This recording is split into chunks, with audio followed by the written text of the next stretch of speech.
2024-10. Adequate notice of this meeting has been provided to a newspaper of record and has been posted here in City Hall. Well, not here in City Hall, but you know what I mean. This meeting is a judicial proceeding. Any questions or comments must be limited to the issues that are relevant to what the board may legally consider in reaching a decision, and the quorum associated with the judicial hearing must be maintained at all times. This meeting is being conducted virtually via video conferencing in lieu of meeting in the council chambers at Summit City Hall, Summit, New Jersey. This meeting is being live streamed to the city's YouTube page. Members of the public can view the meeting by following the link provided on the agenda. Dennis Galvin is the zoning board's attorney. He will advise the board members on matters of law and is the key interface with an applicant's attorney. Mr. Galvin does not vote on the applications. Chris Nicola is a city employee and is the zoning board's secretary. Mr. Nicola works with applicants on getting their applications together, planning our agendas, and keeping our meeting minutes. Mr. Nicola also does not vote on the application. Our board consists of 7 regular members and up to 4 alternates. All members can participate in the hearing tonight, but a maximum of 7 can vote. Most applications require a simple majority to be approved. Some applications require 5 affirmative votes to be approved. We'll be told which majority will be required before we begin deliberations. Mr. Nicola, please call the roll of the members. Chairman Yuko, Here. Vice Chairman Spur, Here. Mr. Laderi, Or he told me he was in the process of logging in, so hopefully he'll be here. He's on there, he's muted. No, here. Oh, I didn't realize I was muted here. okay. all right. Mr. Steiner, Here. Ms. Newell, Here. Mr. Mullen, Here. Ms. Schwartzstein is excused, Ms. Hensel is excused, Mr. Malay, Here. and Mr. Liketts. Here. And for the record, Mr. Galvin's here. You have a quorum, you can proceed. Okay, very good. We generally hear the cases in the order they are listed on the agenda. However, we intend to carry, we did that last week. Well, we do have one case we're going to carry, but we'll get to that later. Of the cases we hear, we will try to have each hearing last no more than 30 minutes, but we do understand that some cases are too complex to be heard within that time frame. It begins with the applicant or their attorney giving an overview of the application and the variances that are required. We then hear from any expert witnesses the applicant may have to help explain the applications and why the variances are needed. The board members may ask questions of the applicant, their attorney, and the expert witnesses. Once the board members and the board professionals are done with their questioning, the public will have an opportunity to ask questions. That is not the time to tell us what you think about this case. That opportunity comes at the end of the hearing. Before you ask your questions, we need to know who you are and where you live. This is even more important under the current circumstances. After all witnesses have been heard, members of the audience have their second opportunity to step forward. And at that time, you may express your opinion, positive or negative, about the application. Then the public hearing is closed and we go into executive session where the board members discuss the case and vote. You will be able to listen to our executive session, but you will not normally be able to participate in our discussion. Most applications are heard and decided in the same evening. If this case requires additional information or testimony that cannot be presented tonight, we will carry your case to another date and will not be decided tonight. Mr. Anderson, the city's zoning officer, has asked that I remind all applicants that they must read carefully the resolution that documents the zoning board's decision and to pay particular attention to the conditions contained in the resolution. For example, the landscaping plan is required, you must obtain one and submit it to John Linson, the city's forester. If a grading plan is required, you must have one prepared by a civil engineer and submit 3 copies along with the application fee to the city's engineering division. Failure to satisfy all conditions in a resolution will result in a delay in approving the application, as will cause extra work for city zoning staff. The resolutions documenting the board's decision will normally be available 1 month after we decide the case. When I call your name, please tell me how many witnesses you have. And Wait a minute, I didn't hear the end of that. okay, when I call your name, please tell me how many witnesses you have and whether you think you can complete your case within 30 minutes. So Jonathan Flax, 57 Prospect Street. I believe Robert Simon is the attorney. You're muted at the moment. Good evening, Mr. Chairman, members of the board. Good to be back here virtually or otherwise. Rob Simon for the applicant. We have a minimum of 4 witnesses. So I think has been discussed with you. We're going to move the agenda around, put you last on the agenda, try to get the other 2 cases done on a relatively rapid basis, then we'll get to you. Understood. Thank you, Mr. Chairman. Okay. Sharon French, 1 Sweetbriar Road. We're here. Sharon is on your screen somewhere. And we will be done in 30 minutes. Any The only witnesses? applicants, there's the applicant and the architect, myself, Dave Rosen. That's it. Okay. Mr. and Mrs. Myring, 18 Ruthven Place. Hi, Tom. I'm the architect for Paul and Sarah, and we'll be able to finish in 30 minutes, and it'll just be myself for Stonewater Architecture and Paul and Sarah. And just for the record, I see Michael Moritz as your name on the screen. Is that correct? Yes. Okay. And last on the agenda is the case we're going to be carrying, Daniel and Cheryl Brown, 18 Joanna Way. Is there anybody here with interest in that case? Okay. I believe they requested to be carried to July 6th. Is that correct, Mr. Nicola? So they never actually put their notice in. I don't think there's a need to carry them. If Oh, they okay. serve notice, I think we just have to, I mean, they're technically off the agenda. I mean, I listed them just so everybody was aware. Okay, my misunderstanding, so that we don't need to do anything with that. Okay, then we'll begin with Sharon French, 1 Sweetbriar Road. Thank you and good evening. I appreciate the opportunity to be with you tonight. Slow down. Sorry. Yeah. Number one, Mr. Spur will be recused in this matter. Okay, 2, Sharon, raise your right hand. Do you swear or affirm the testimony you're about to give in this matter is the truth, the whole truth, and nothing but the truth? I do. Thank you so much. You may. Dennis, do you want me at the same time? No, let's wait, Dave. Thank you. Go ahead, Sharon. Sure, thank you. As you stated, I live at 1 Sweetbriar Road. I am applying for a variance for a pre-existing patio. By way of background, I have been a resident of Summit for 13 years. Previous to living at Sweetbriar Road, I lived on Oak Ridge Avenue. We downsized and I bought the house on Sweetbriar Road in March of 2018. At such time, I had hired David to help me think through a way to open the kitchen to the family room. So we did a slight project that required adding a little bit of more square footage in order to do that. At that time, there was a patio when I bought the house right off the kitchen. And in doing the work with David at that time, that patio that existed when I bought the house remained to the point where our project was completed. Because there were certain pieces of equipment that were required to get close to the house in order to open the kitchen to the family room and add that square footage, we did remove some of the stones, if you will. I'm trying to think, slate, I guess it would be called, so that the equipment didn't break the slate. We numbered them and put them back where they were when we started the project. That patio is very, very important to my family and I, as it's right off the kitchen. It's almost at the same level. It's a step down. We gather there. Sometimes we have a table out there. Sometimes we have dinner out there. Our grill is out there, and it's very important, to have that access right off the kitchen to the grill and the patio. The other thing I did is, after the project was completed, put in landscaping. I put in skip laurels around the perimeter of the patio to shield the patio from, disturbing anybody else.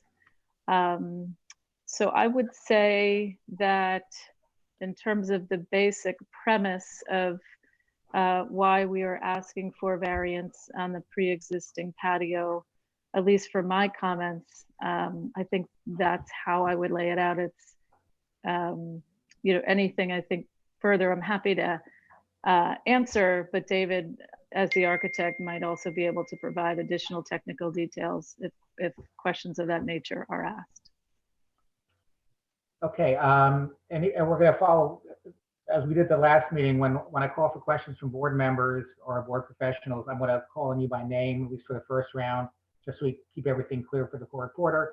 It's very important that she always knows who's speaking and also that we don't talk over each other. It's going to be especially hard if that happens in this kind of a virtual meeting. So with that said, I'm going to ask if Mr. Spur has any questions, preliminary questions for the applicant. I'm recused, Tom. Oh, I'm sorry. You're recused. Sorry. Apologize. Mr. Lardieri, any questions for the applicant? I would just say, when you bought this property, you did inherit the patio the way it is now currently, and you're just looking to maintain it or improve the patio, but not expand it in any fashion. Correct. I did inherit it, and no, I am not. I'm not asking to expand it. It's quite sufficient the way it is. No, I have no further questions. So. Mr. Steiner? I'm reading Krista Anderson's commentary of May 26th. And David, maybe you can get into this when your testimony, maybe you're more appropriate for this. But basically it says that the condition was that the then existing non-conforming patio was to be removed, and that didn't happen. So that I think folds into this somehow, and I'd like to get that clarified. Does the applicant want to tackle that, or would she rather wait for Mr. Rosen? I think David would be more prepared to answer that one. Okay. Mr. Steiner, any further questions? Yeah, I'm fine with that. Okay. Ms. Newell? I think you're on mute, or? And now it looks like she's frozen. Ms. Newell? Maybe you're on mute?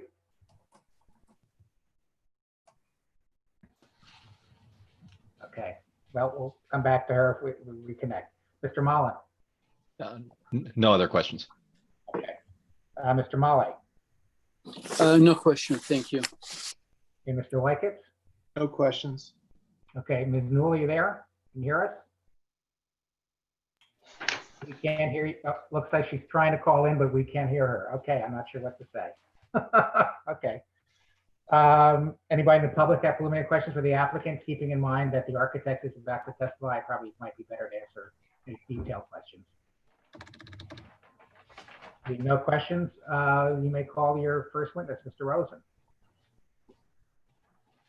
Hello, I'm Dave Rosen from the architectural firm of Rosen Kelly Conway, 16 Maple Street. I'm a licensed architect and everything is in good order, and I'm ready for Dennis. Okay. Do you swear or affirm the testimony about to give in this matter is the truth, the whole truth, and nothing but the truth? Yes, I do. Okay, now, Sharon described sort of the basic things. The real challenge on this project is going to be for me to share my screen. So let's see how we do with that. I practiced earlier today. Hopefully we'll do well. Okay. Here it is. Nice. This is drawing V1 that you have in front of you. And if anybody has any problem seeing anything or hearing me, just let me know, and I'm glad to go back and stop or speak more slowly. So this is the drawing which shows the existing conditions on the left as it was when Sharon bought the property and the way it is now after the addition. And I'm just going to scroll in so that you can see it a little bit better. And so is everybody can see this. I'm focused on this, this gray area over here on the right of the screen and the same area on the left. The project was to add on, as Sharon described, to the kitchen and family room, and we added, sort of filled in this missing corner of the house. This is on the existing conditions drawing. The drawing on the right shows the house as it is now after the addition, and it shows the identical patio except that the addition is taking up parts of it, and it's just a little tiny area in between the two where there's a little bit of planting. In the project that was done, there were no variances. Everything was compliant, except Krista requested as a part of the approval for the patio to be removed, or for us to come back and get a variance. And that's what we're doing now.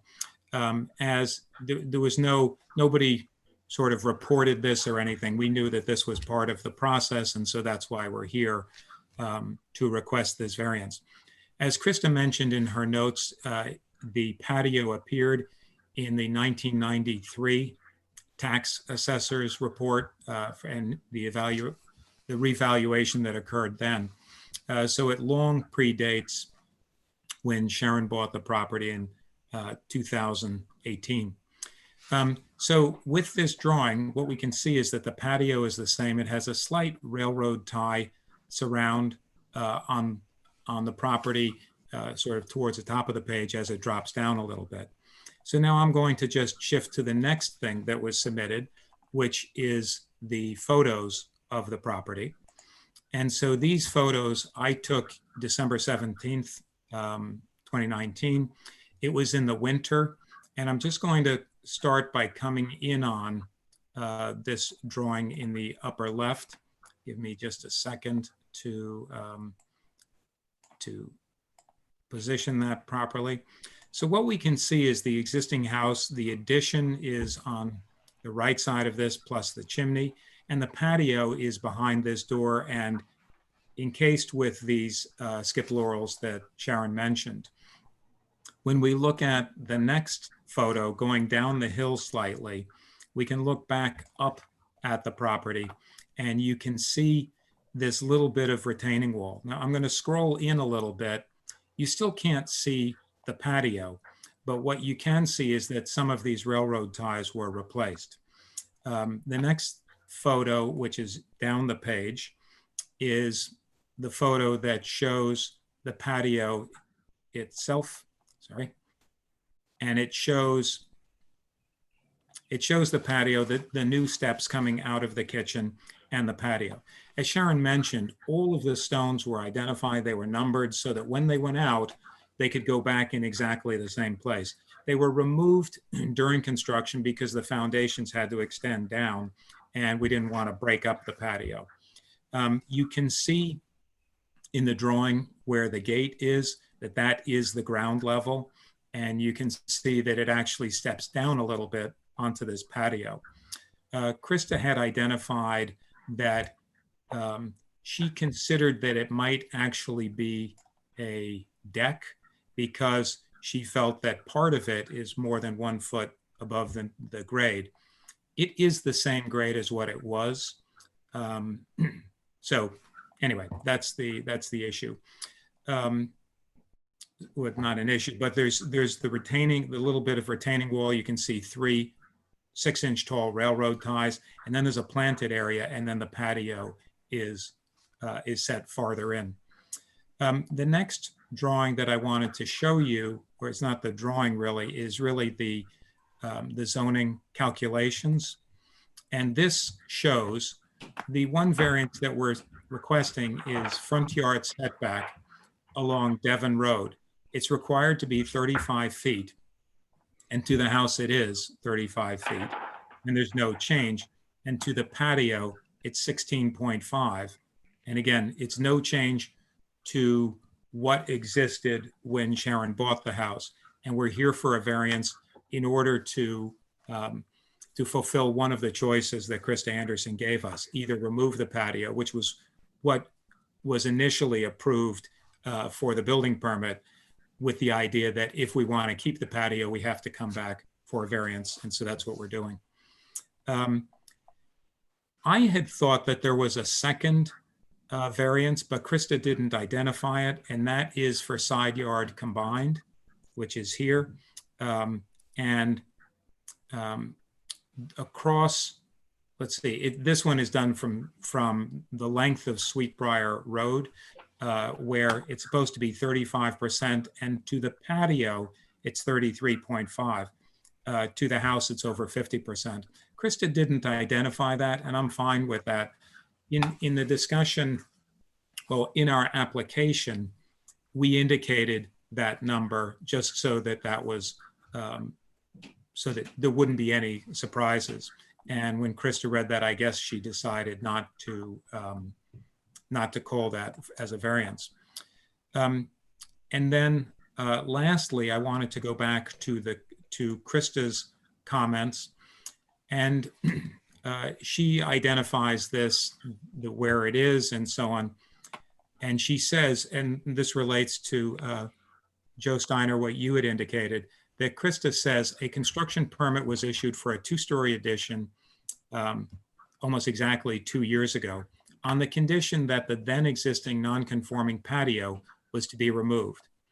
And then all of that was known and acknowledged, and we are here to request the variance to maintain, to keep it.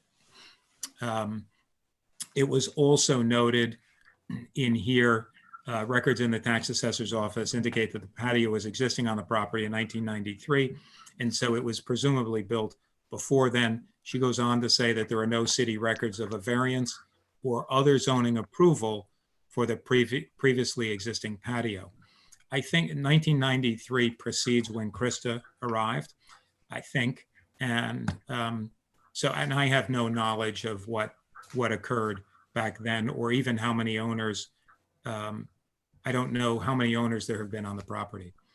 In any case, that is the, those are Krista's comments. All of the other municipal comments are along the lines of no objections or no comments. A couple of people added a little bit more. John Linson, the city forester, said that it's very well screened, but that's sort of the sum of it. I'll pause for a moment and answer any questions that anybody has. Yeah, I have one question. I wanted to ask the applicant, but it's probably better to ask you anyway. Chris Anderson suggests that if we approve this resolution tonight, that we get a current as-built survey to create a formal record of the patio. Right. So that's okay? It's more than okay. I think it's a good idea. And the care that was taken by the contractor was because when decisions were being made about what to do with it, as it was being taken up, everything was documented well. So it's your testimony. We're fine with that. So it's your testimony, I believe that's the same thing, that the patio that's there now, or that was there before, it was removed piece by piece and put together exactly the way it was before. So there's really, it was as if it hadn't been touched. It's exactly what was there before. Correct. It's now, as David illustrated on his drawing, it's just smaller. The house takes up part of it, but it's exactly the same. And by that, you mean that the steps, the new steps that were installed. We did, right, we did have to, yeah, go ahead, David. I was just going to say that the railroad ties at the back of the downhill side were because the other railroad ties had deteriorated. Right. That would really be more of a retaining wall. That's not really part of the patio. It's separated from the patio by some of the landscaping. The bushes that I'm showing on the screen now are in between this new retaining wall and the patio. Okay. Mr. Guardieri, any questions?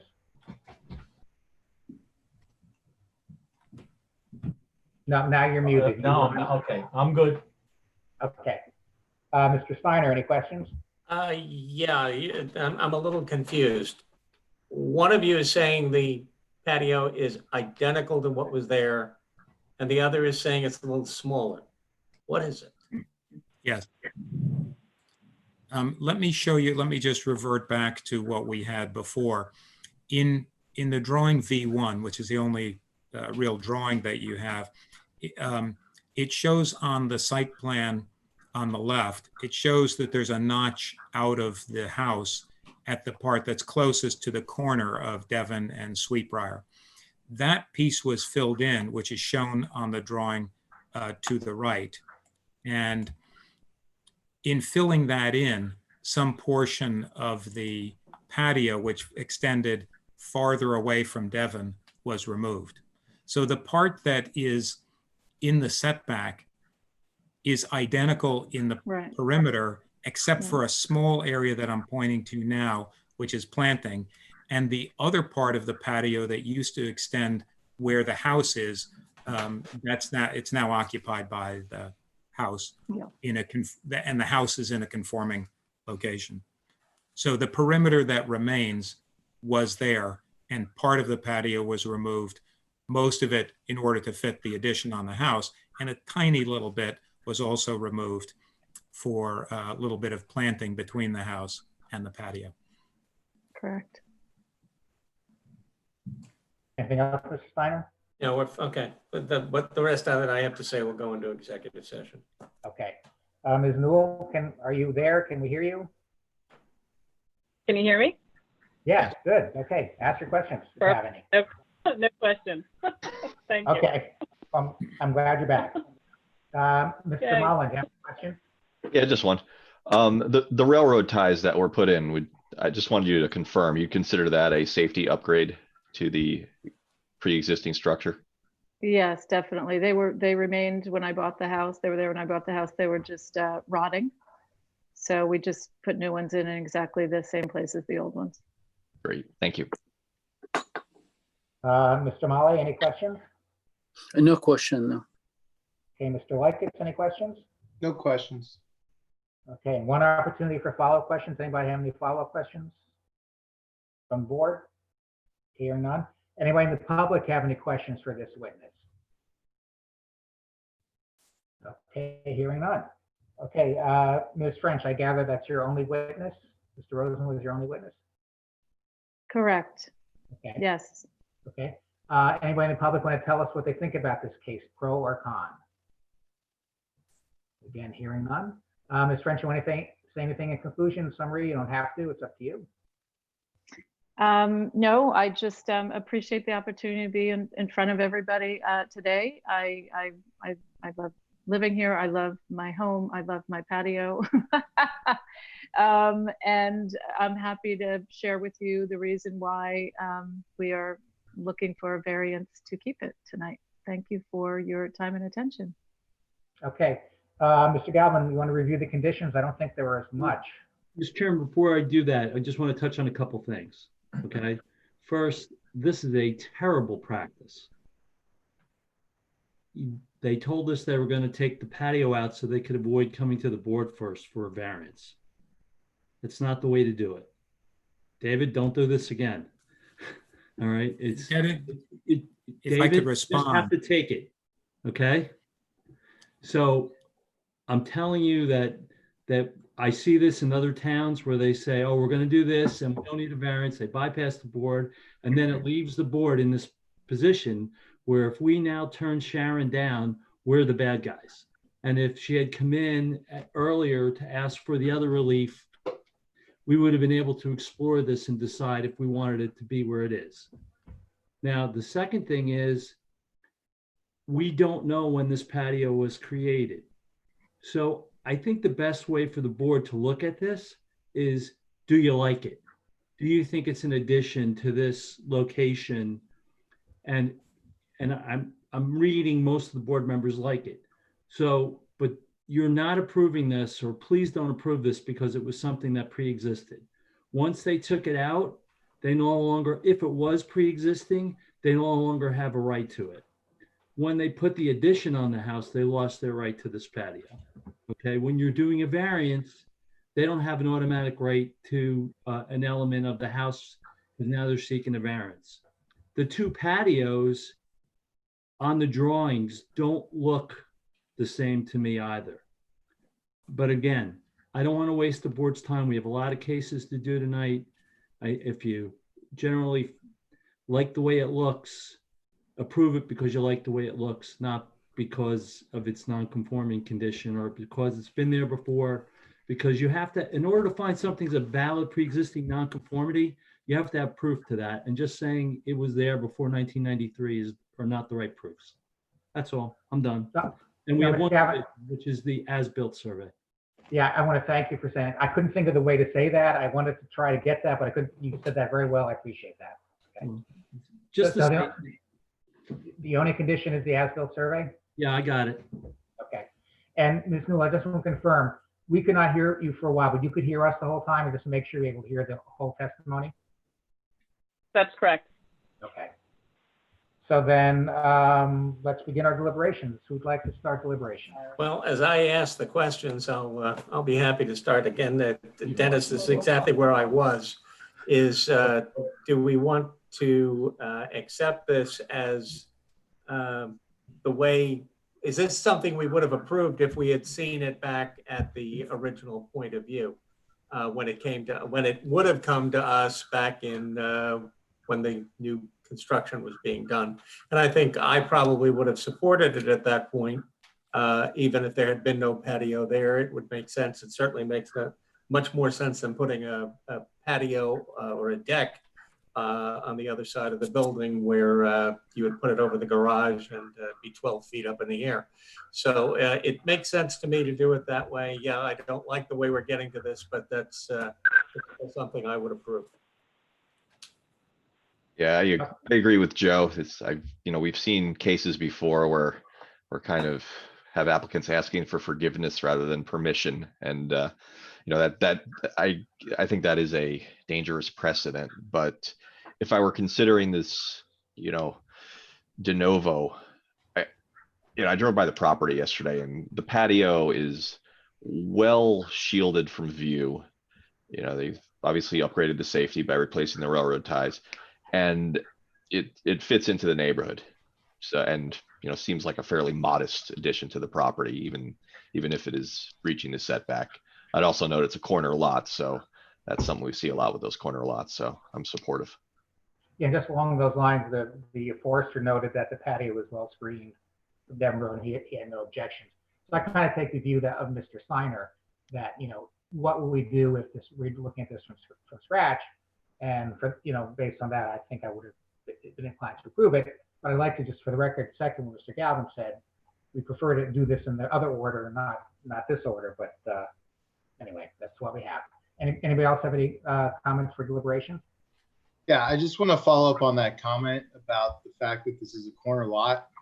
I think the property is being penalized a little bit because you have two front yard setback conditions to deal with when most people have one. And if that side was actually side yard setback, then we really wouldn't be having this conversation, right? It'd be 15 feet, wouldn't be an issue.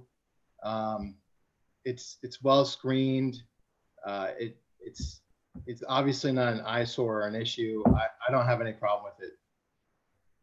Okay. Unless anybody has any contrary thoughts, anybody? Just one last question. David brought up the idea or the issue of the potential other variance that, may or may not. Dennis, should we be including that variance that he thinks they maybe should have so that they don't wind up with this 5 years from now that somebody says, gee, they should have had that variance for that? I don't know. I'll discuss it I'll find out from Kristen, see what she thinks. But Should we include it in the resolution Well, if appropriate? the motion that you make will include it. I just made the motion. Okay, so moved. Okay. So the motion is to include conditionally that other variance subject to Mr. Galvin's discussion. Is there a second? Second. Second. All right, second to Mr. Mullen, and I'll call the roll now. Mr. Laderi, Yes. Mr. Steiner, Yes. Mr. Newell, Yes. Mr. Mullen, Yes. Mr. Malay, Yes. Yes. Yes. Okay. Congratulations. Thank you. I appreciate everyone's Thank you. time. Thank you. Be well. I know. Take care. Next on the agenda, Mr. and Mrs. Myring, 18 Roofman Place. I see the Myrings. Oh, Hi. sorry. Are you ready to go? Raise your right hand.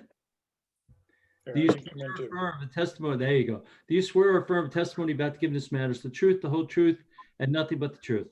Yes. I do. State your full name for the record, spell your last name. Paul and Sarah Meiring, Meiring. Thank you so much. You may proceed. Good evening, and thanks for the opportunity to present our request for the variance at 18 Ruthven. I'm Paul, it's my wife Sarah. We've been residents in Summit for 25 years in total, once for a year back in 1988, and then again for the last 24 years since we moved back in 1996. We've lived on Blackburn Place, Oak Ridge Avenue, and as all three children have moved out, although two have kind of come back recently in this current situation. We sold the house on Oak Ridge last year, and our ultimate goal was to downsize to a house critically walking distance to downtown. And we were lucky enough to purchase this house on Ruthven last year. The house had been a rental for a number of years and had kind of suffered a number of kind of, I'll call them badly done cosmetic kind of renovations or makeovers. And we were really, I think, bringing, kind of changing the game here with this and doing a high quality renovation, replacing a mixture of metal and vinyl windows, historically with some the original size double pane windows, replacing the vinyl siding, which really looks horrible, and putting shingles on the second level and clapboards on the first level, kind of new plumbing, new electrical, all new insulation on the inside, etc. So we have two things that we are asking for tonight. And the first is the addition of a front porch. Aside from we really want to have a front porch, and we really enjoy front porches, this house is the only house, and I think you can see it in some of the pictures that I'm sure Michael will show you, that on the only house on this side of the street that does not have a front porch. So this will make it consistent with the rest of the street. The other request is just a small mudroom on the back of the house off the kitchen. The garage is detached and at the back of the lot, and there's really no place to come in out of the weather when you enter from the garage. And so, no place to keep shoes and get out of the rain, etc. It's only 6 feet by 8 feet and actually doesn't extend out farther than the existing steps that are there, but it'll be a huge benefit for really the functionality of the house. From a neighborhood perspective, we were lucky enough. We actually know pretty well the people across the street and went to the block-wide holiday party in December and met all the neighbors. It's a great street. And everyone at that point told us how excited they were that we had bought the house, since it had been a rental and kind of an eyesore for a long time, and finally getting to undergo a full renovation. So we think that it's being very well received.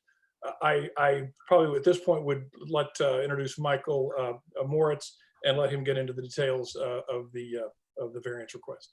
Thank you. Okay, just for the record, Mr. Spur is back on the panel, and I assume there are no recusals in this case. I don't hear about any. I assume it's just we're all back now. I have a question before we get going. Yeah. Mr. Meering, have you read the engineer's report? Yes. Can you comply with the engineer's report? I didn't recall anything that was in there that was difficult to comply with. Okay, because one of the conditions that I'll write down is that you'll comply with that letter. Yes. Okay. All right. Where's your architect? What? Is he? Michael Moritz. I see him. Oh, there he is. Okay. I'm like the Brady Bunch. I got to find them in the boxes. Okay. So raise your right hand, Michael. Do you swear or affirm the testimony about to give this matters the truth, the whole truth, and nothing but the truth? I do. State your full name for the record. Spell your last name. It's Michael A. Moritz, Moritz. And you've been recognized by us before as an architect in the state of New Jersey. Is that correct? Yes, that's correct, Dennis. Mr. Chairman, do we accept his credentials? Yes, we do. Yep. All right. Fire away. Deal with the variance. So what I'd like to do is share my screen with you so we can see the application.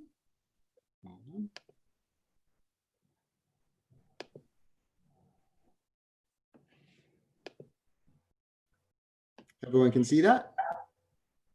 Yes. Okay. So with what Paul and Sarah are trying to do is it's an existing home, and it is a non-conforming home. The home is wider than what the current setbacks allowed on both the left and the right side for side yard and combined side yard. And the house currently sits farther forward into the front yard setback by 6 inches. And the existing porch that we currently have, which is right here, that also sits within the front yard setback. And as Paul had mentioned, one of the things that we wanted to add to this home is a front porch across the front of the home. And as you can see over here, we're going to add a front porch, a little less than the width of the house. The porch is about 24.5 feet wide, and the porch is going to come 7 foot 6 inches into the front yard setback. As you can see here, it's about 7 foot 6 into the front, and then have the stairs come down. And what we did is we went up and down the street and we took some pictures of the other homes in the neighborhood that have porches on the front of the house. And we wanted to comply with what we did. So we kept the porch around 7 foot 6. The average was about 8 foot coming off the front of the house. And the second addition and what we did as well on the front porch, we did shorten it in on the left side to further comply with the side yard setback. We're not exactly at 7 feet, but we did pull it in a little more than where it was. On the back of the house, where we're adding the little mudroom for access into the house and into the kitchen. So there's a little mudroom, as Paul said, about 6 by 8, staircase that comes down. And then back in this area here was all patio and bricks. They're kind of half buried. And what we're doing is removing those for Sarah to put her garden in there and also reduce the impervious coverage on the lot. And the little addition would be about 15 foot tall. It's only 1 story, as well as the porch is 1 story in the front. Let's see. These are some of the pictures, as we were saying, with the neighborhood, where you can see that the neighborhood has all porches across the front of each home. And that's what we were trying to do, is like blend the house further into the neighborhood, having these porches. And as you can see, this porch is relatively small compared to the other homes. And as far as footprint size goes, this porch is currently 60 square feet. And to make the porch that the Merrings want, we're going to add 123 square feet to have a total porch area of 180 square feet on the front of the house. Does anybody have any questions about the pictures that we've seen so far? Or? Mr. Spur, any questions? No, you can continue with the testimony. I have a few just to wrap up at the close. Yeah, why don't we wait till you're done, Mr. Moritz, and we'll just go down the order for questions. Okay, I just wanted to make sure. Yeah, thank you, appreciate it.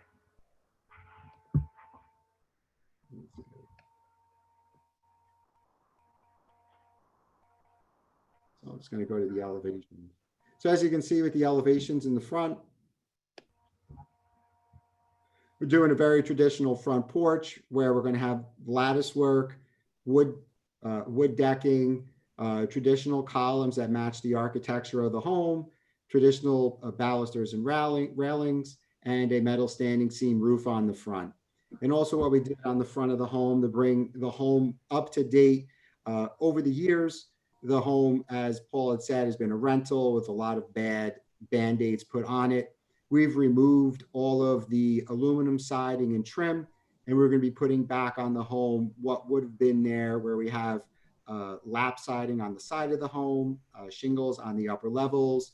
We're correcting the flares above the windows and adding all the crown and trim that was removed over the years from when the home was built, to really tie the home in and match the historical architecture of the homes on that block and that nice area which surrounds the downtown area. And on the back of the home, we're doing the same thing. We updated the whole back of the home and adding this little mudroom area in the back, which is very similar to adjacent homes on either side. So I'll switch over to this. The drawings I showed are part of the application package that was sent in. And what we had sent over to Chris on Friday was Paul had asked me to send these pictures in. I think Chris put them in as A1 as the exhibits. And what we wanted to do is just show that the homes on either side had this similar little bump out on the back of the home where the mudroom is. This one is a similar little bump out for a mudroom. And where we're adding the mudroom comes out to where these stairs are. And then our stairs would be on this patio area in the back. And again, just showing, the similar little mudroom is what we're matching on our home as well.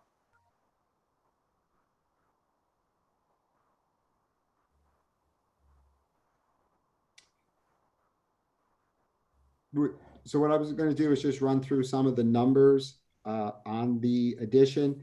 So the front porch, currently we're required to have 25 feet. The existing house is at 24.56, and we're requesting a variance for the front porch of 17.24 feet on the front of the house. The side yards, we're required to have 7 feet in this zone, and we're asking at the front porch for a variance of a 5.81 front porch. And at the rear, currently the back corner of the house is 4.48. And where we're pushing out for the mudroom, we would no further encroach into the 4.48. We would just be extending the side of the home down. On lot coverage, we're required to have 45% lot coverage. Currently, we're at 51.8. With the reduction of pulling up the patio with all the bricks that are currently covered. As you can see, even in this picture, all these bricks are going to be removed. We're going to reduce the coverage and add the mudroom and the front porch. So we've reduced our lot coverage down to 46.54, which we would only be 1.54% over on lot coverage. The building coverage, we're required to have 20%. Currently, we're at 22.8%, and by adding the front porch and the mudroom at the rear, we will increase the coverage, the building coverage to 25.2%. Those are all the details for the project, and I'll turn it back over to the board. Okay, just for the record, I want to note that the Historic Preservation Commission accepted your designs. They had no objections to it. It's nice to get a clean report from them. And Thank you. also, for the record, the forester had no objections. So with that, Mr. Spur, any questions? Just two, kind of coming off of the engineer's report, and I respect that the applicants have agreed to comply with that. But just as a clarification, are there any plans to include a generator with the property? No, we thought about it, but have decided not to. Okay, and that question, just for the notice of the rest of the board, is more so around the time of exercising it and the noise issues, but good to hear. And then secondly, just a question on stormwater management. Not that there is really any significant increase in impervious coverage, but with the addition of the front porch, does it change at all the kind of the flow of stormwater management? Are you adding some gutters and leaders to control that? What's your opinion on that? Michael, you want to talk Right. about not changing much, but Currently, the current front porch there drains into leader drains that drain into the street, and we were going to drain most of them into the front lawn area. And the rear yard ones, as you can see, even in this picture here, they're still going to dump into the backyard area. Thank you. Mr. Dower, do you want to add anything to that? I know you covered that to some extent in your report. The only question we had was on that inlet in the driveway. It was shown in one of the photographs. And if there was any discussion or determination as to what that inlet was for. I assume it's for stormwater going to the street. that's what we think it is. And in fact, like the neighbor, you can see the neighbor's downspout of that window, and that kind of points water towards that. Frankly, otherwise it comes towards our house. So it's just for stormwater. Thank you. Okay, Mr. Lardieri, any questions? I was just looking over numbers 8 through 11. I think 8 has been covered about the roof line and the stormwater management. Number 10, the applicant has not noted a location of any AC units.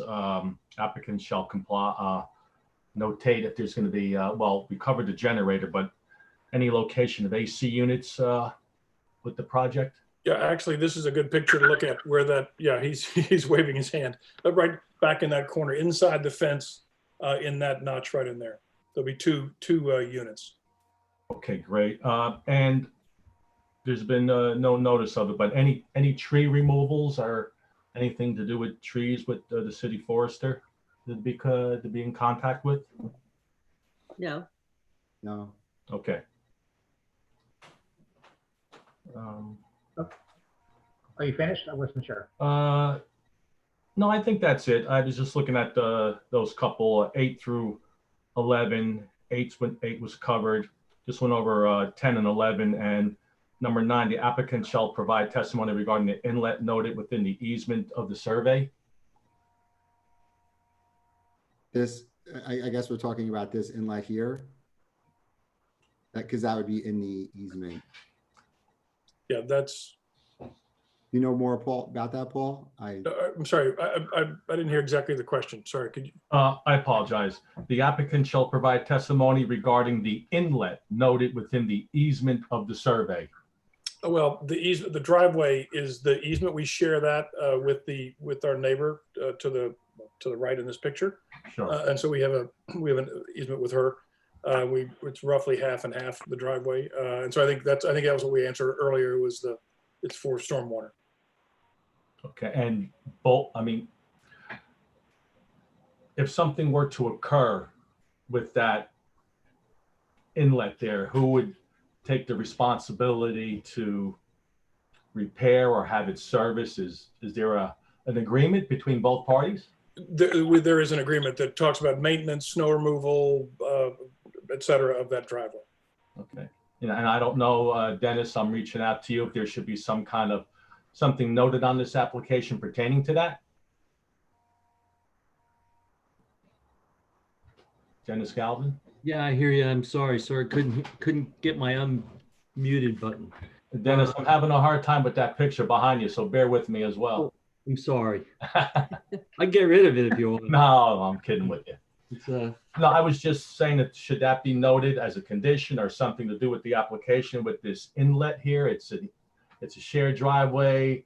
Well, Chris, could you jump in and help me here, Mr. Dower? Our engineer? Got it. Okay, sorry. Thanks, big guy. Yeah, they had mentioned that there's a agreement, an easement agreement between the neighbors that says that they have to maintain it. So I assume that refers to, we mentioned snow removal. Any maintenance of that inlet would be also required. And I don't think, Should we have a copy of it on record? It's filed. Yeah. Isn't it filed in the? It's filed with the deed. It's filed with the deed. Mm. We're happy to send it in. That's what you should do. Send a copy of it. Get a copy over to me so I can take a look at it. Okay. Okay. All right. If it is what I'm gathering it is, we don't need to do anything else. For me to look at and confirm everything's in order. It was part of our purchase negotiations. I believe you. Okay. I just need to see it quickly. What the board is concerned about is that there have been other situations where there's some joint use of property, and I've always been quick to point out that we need an easement, which it sounds like you already have. Oh, yeah. The easement existed, and then our purchase attorney drew up an agreement and we both signed it. So provide that to me also, okay? Okay. okay. Mr. Steiner, any other questions? Well, in light of our prior application and having gone to the property, and I noticed that it is under heavy construction right now, has any work that is being considered here been in any way started? None at all. None at all, no. It's phased that way so that we could wait for the outcome of this hearing. Okay. Ms. Newell. Ms. Newell. No questions. Okay. Mr. Mullen. No questions. Okay. Mr. Molly. No question from my. Okay. Mr. Likens. No questions. Okay. Anybody in the public have any questions for this witness? Hearing none. Okay. And Mr. and Mrs. Myron, that's your only witness, or was there anybody else? I think it was the only witness, right? That's it. Okay. Anybody in the audience want to tell us what they think about this case, pro or con? Hearing none. Mr. and Mrs. Myron, you can say something in conclusion if you want to. You don't have to. It's up to you. No, just I appreciate your time. Thank you. Okay. Mr. Galvin, conditions? Just have one isolated condition, Mr. Chair. The compliance with the engineer's letter, well, actually two now. complies with the engineer's letter, and the applicants are to provide me a copy of the deed restriction and the agreement for the sewer, for the stormwater Well, drain. but- Yeah, exactly. The easement for the driveway maintenance. I just want to note for Mr. Ladary that I've gone to the law library now. I see that. Okay. Would like to begin deliberation. I guess I could start. I look at these as modest improvements in keeping with the neighborhood, increasing the use and enjoyment of the applicants and the neighborhood that seems to like them as well. It improves the neighborhood. It improves the house. They're reducing the impervious coverage. I'm all for it. Good luck. Okay, anybody else who'd like to add to that? I'll just add a. It's this is Liz. Oh, go ahead, Liz. Oh, sure. I agree with Michael and the historic preservation. And I think it's a modest addition and it'll certainly fit into the neighborhood. Okay, anybody else, especially anything contrary? I'll add one more positive thing. This is Stephen Spur just calling out that the addition of the mudroom, I think will help with safer ingress and egress of the home, especially in winter weather conditions. So that's certainly a positive here, but would echo otherwise Liz and Michael's observation that it's a relatively diminished addition that won't impinge upon the light, air, and space of neighboring properties. And given in light the pre-existing nonconformities or really encroachments that do exist, this is a very actually responsible, in my opinion, and I use that rarely in these circumstances, responsible addition. So I appreciate your restraint in looking for this expansion of the home. Yeah, I agree with everything that's been said. I mean, there are 4 variances, but one of them is an improvement to what's there now, and the others are fairly modest, and it is in keeping with the character of the neighborhood. So I agree with all that. I'd be inclined to support it as well. Wait a minute, Mr. Uko, I didn't understand. I'm sorry, I'm just saying that there are 4 variances, which sometimes sounds like a lot, but one of them is actually an improvement to what is there, and the other 3 are fairly modest, and the changes are in keeping with the neighbors and the neighborhood. So I would support the application. So is there a motion? This is Stephen Spur, motion to approve. Second? Second. Lardieri? Wait a minute, who seconded? Michael Larderi, second. Vice Chairman Spur, Yes. Mr. Larry, Yes.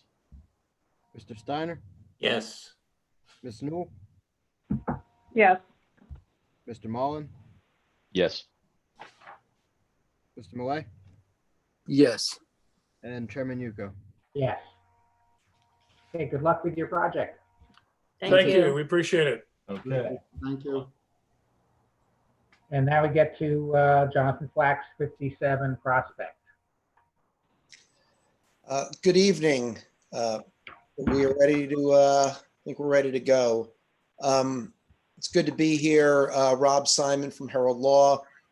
This is property block 2709, lot 15, predominantly located in the R15 zone, 57 Prospect Street in Summit. It's been a while since we've been together, so I believe it's probably appropriate that I spend just a few minutes going over kind of where we've been and where we're going. So again, by way of background, on or about May 6th of 2019, as memorialized via resolution of approval dated June 3rd, actually almost a year now, the Board of Adjustment granted variances to Mr. Flax incident to the renovation of a single-family home with a 1-story addition and interior renovations. Those variances that were granted at the time included a left side setback variance along the property of 9.2 feet for the second floor where 15 feet was required, a total side yard percentage of 25.8% where 35% was required, as well as a variance for left side yard setback for a generator at 5 feet where 15 feet was required. And that resolution that this board adopted approximately 1 year ago, stated in part that the addition to the home would be an attractive addition to the neighborhood, and that the board concluded that the renovations would be in keeping with the historic charm of the neighborhood, and that we were removing an existing non-conforming shed, which reduced the number of variances required. And we also were installing an oversized dry well to help reduce stormwater runoff. And of course, the approval was conditioned, amongst other things, on the applicant being bound by all exhibits submitted at the time of the application. And as you may recall, we proceeded, or the applicant proceeded, to receive their permits, commence construction at the property, which also included getting a tree removal permit from Mr. Linson.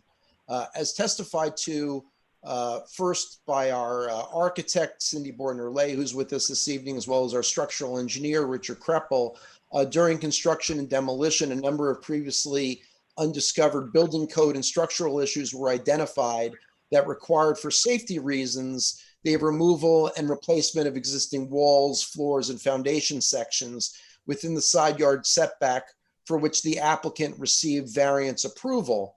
And as testified by our structural engineer and confirmed by Ms. Bortner-Lay, it didn't make any sense to try to save and underpin the existing foundation when there were no footings for the new addition, since what was currently there was not to code, it was not structurally safe, while the new foundation and framing area that was proposed to be submitted will be to current code, and of course, a vast safety and condition improvement over what was originally there.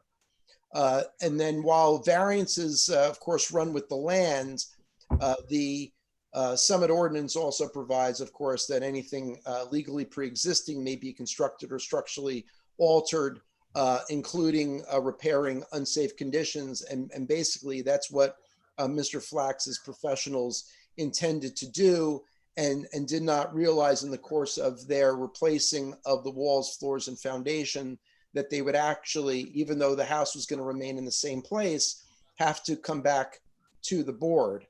And so the resolution of those safety issues did, in fact, in the end, require certain minimal changes and revisions to the architectural plans that were originally made a condition of approval of the variances, so that the house could be constructed to a safe and lawful condition.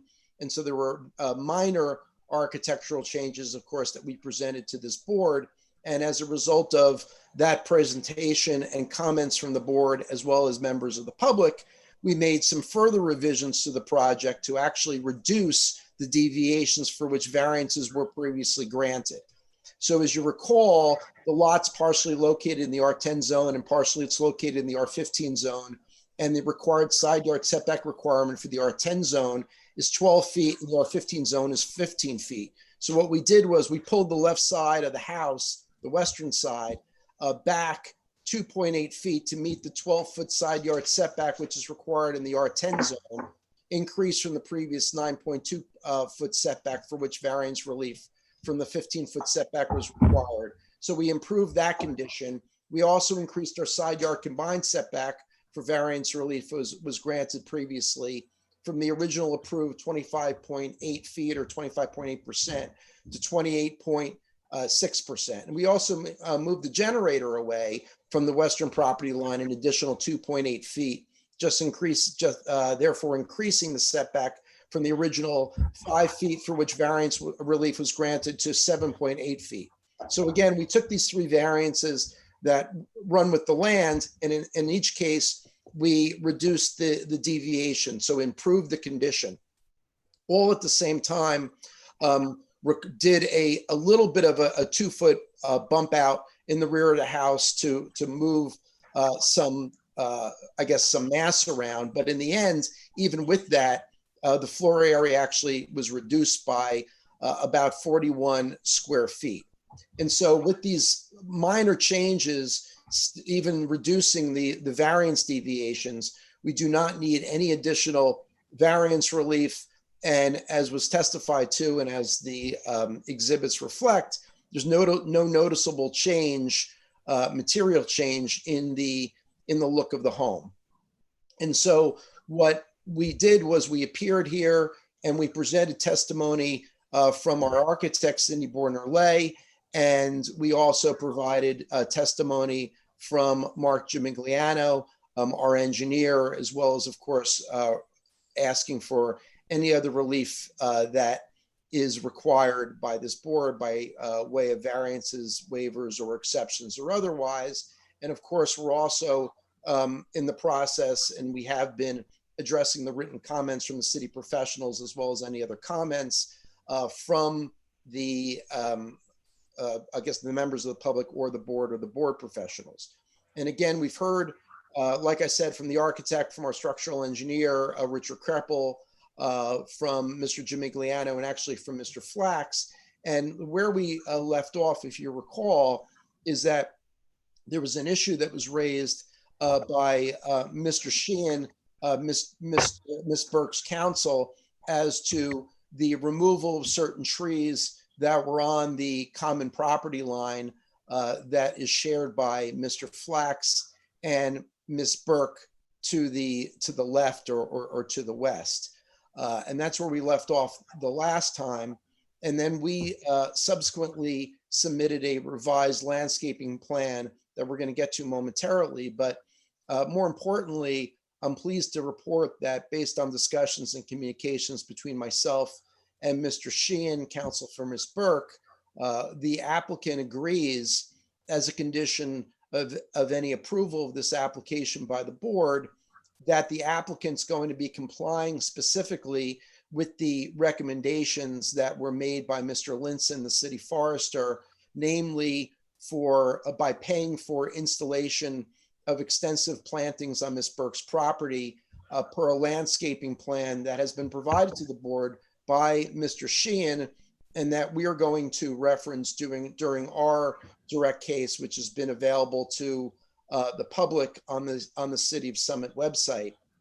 And that we've agreed also as a condition of approval that we're going to be providing Ms. Burke's landscaper temporary access across the Flax driveway to install the contemplated landscaping on Ms. Burke's property. And our landscape architect, who's also here, going to be testifying this evening, has been actually working as recently as this afternoon, and will continue to be working with Ms. Burke's landscape architect to identify certain plantings that were originally proposed on the Flax side of the property that may now not necessarily be advised to be installed, given the contemplated installations on Ms. Burke's side of the common property line. We understand that based on that agreement, and Mr. Sheehan is here as I see, that Ms. Burke will no longer be opposing the application, but we're going to get into that momentarily. And so tonight, what we're going to do is first recall Cindy Borner-Lay, the architect on the project, to again remind everyone as to where we are in terms of the design of the home from an architectural perspective, including in relation to the surrounding homes in the neighborhood. We're then going to bring back Mr. Gimigliano, the engineer of the project, to go over the revised engineering plan and identifying the landscape improvements that I just discussed. We also have with us our landscape architect, Michael Knapp, to further opine as to the proposed landscaping in light of the extensive plantings that were going to be provided on Ms. Burke's property, as I just mentioned. And we also have Peter Steck, a professional planner, to review the variances and any other legal relief that may be required incident to the application. And finally, we also have Mr. Flax with us this evening, who wishes to say a few words to the board. Of course, I understand that there's been some exhibits posted on the city website by interested members of the public, and certainly to the extent testimony by any member of the public, whether it's by one who's posted exhibits or otherwise, is provided. Certainly we will respond to that, or reserve our right to respond to that, by recalling any of our witnesses for rebuttal testimony. So maybe Mr. Galvin, it's really up to you. I don't know if you want to hear from Mr. Sheehan at this point, or whether I should proceed to call Ms. Borner-Lay. Dennis, you're on mute. I think we should hear from Mr. Sheehan. He'll only take a minute. Thank you.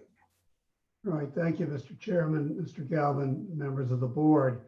I endorse the substance and facts put forward by Mr. Simon in his introduction, and indicate for the record that I am appearing on behalf of Dempsey, and Sheehan, attorneys for Ms. Adelaide Burke, and with me tonight as a resource to assist the board with respect to any questions that it might have. I have Malcolm McBurney sitting next to me, who is an arborist who has been advising Mrs.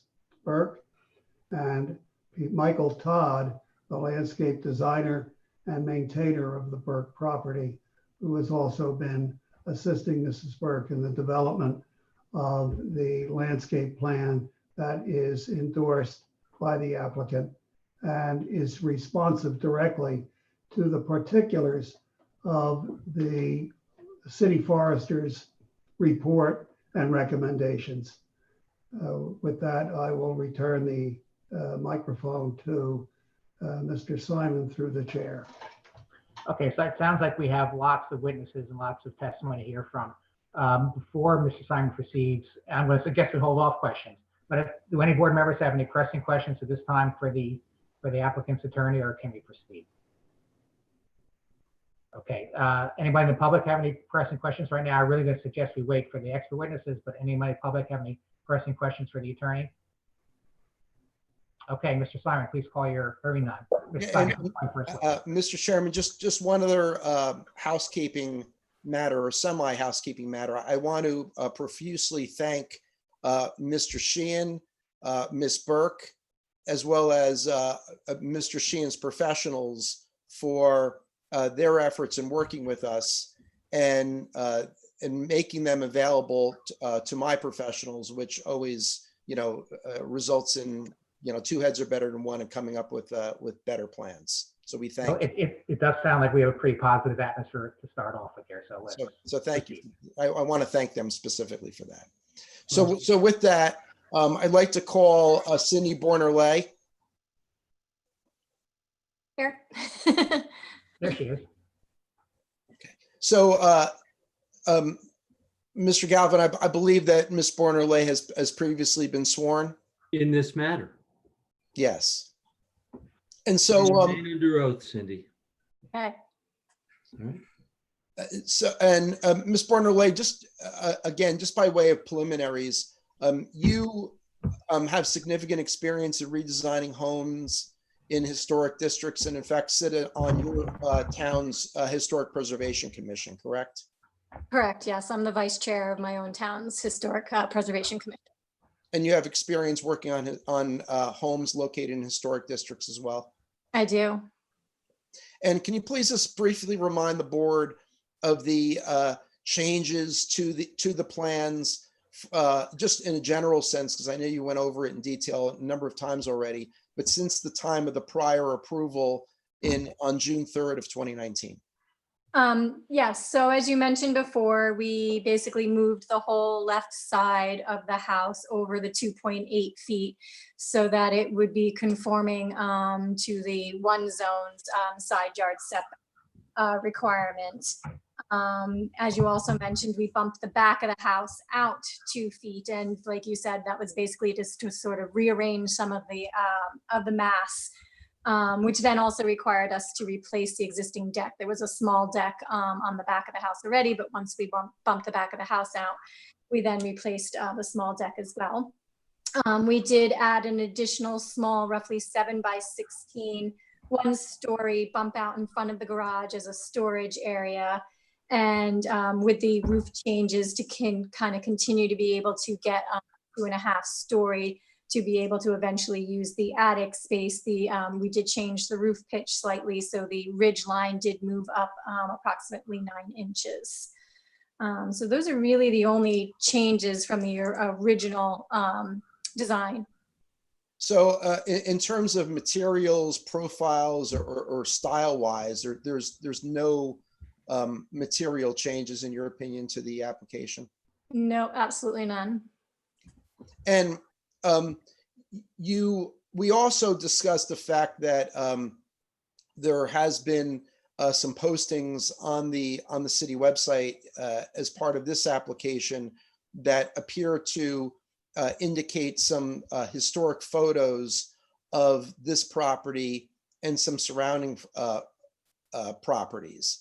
And so with that, I'm going to ask you whether you have any information as to, based on review of those, as to the history of this property in particular, and the various iterations of the structure that have been built or renovated on this property. Yes, obviously it's changed a lot over time. There was a couple of different photos that I believe the neighbor had submitted from different sort of historical collections. It's been renovated sort of so many times, it added on to so many times, it didn't really look like what it originally looked like anyway.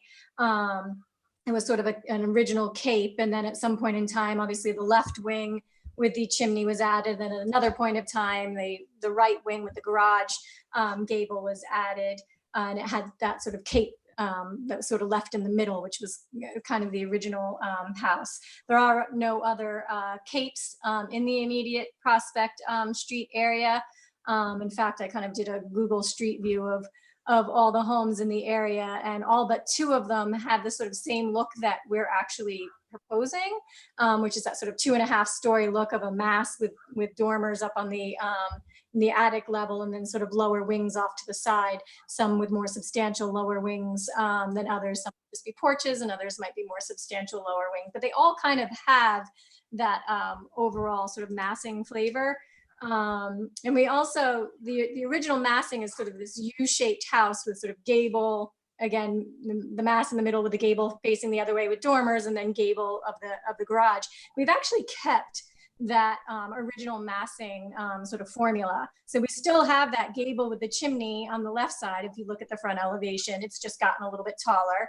We still have the elongated gable facing the sides in the middle with the dormers. Again, it's just gotten taller.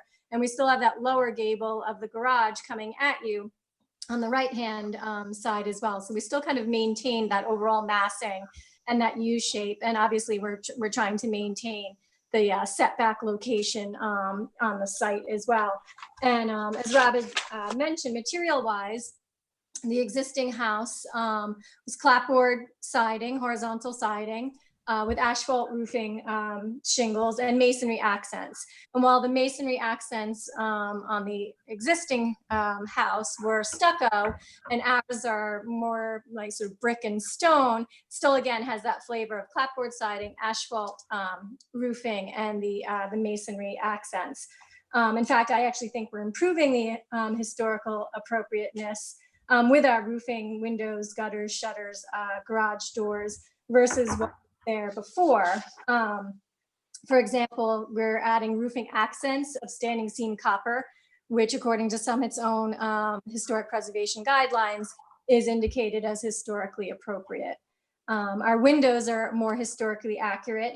We are doing a Pella Architects series simulated divided light window versus the non-historically accurate plastic Poppin Anderson windows that were there.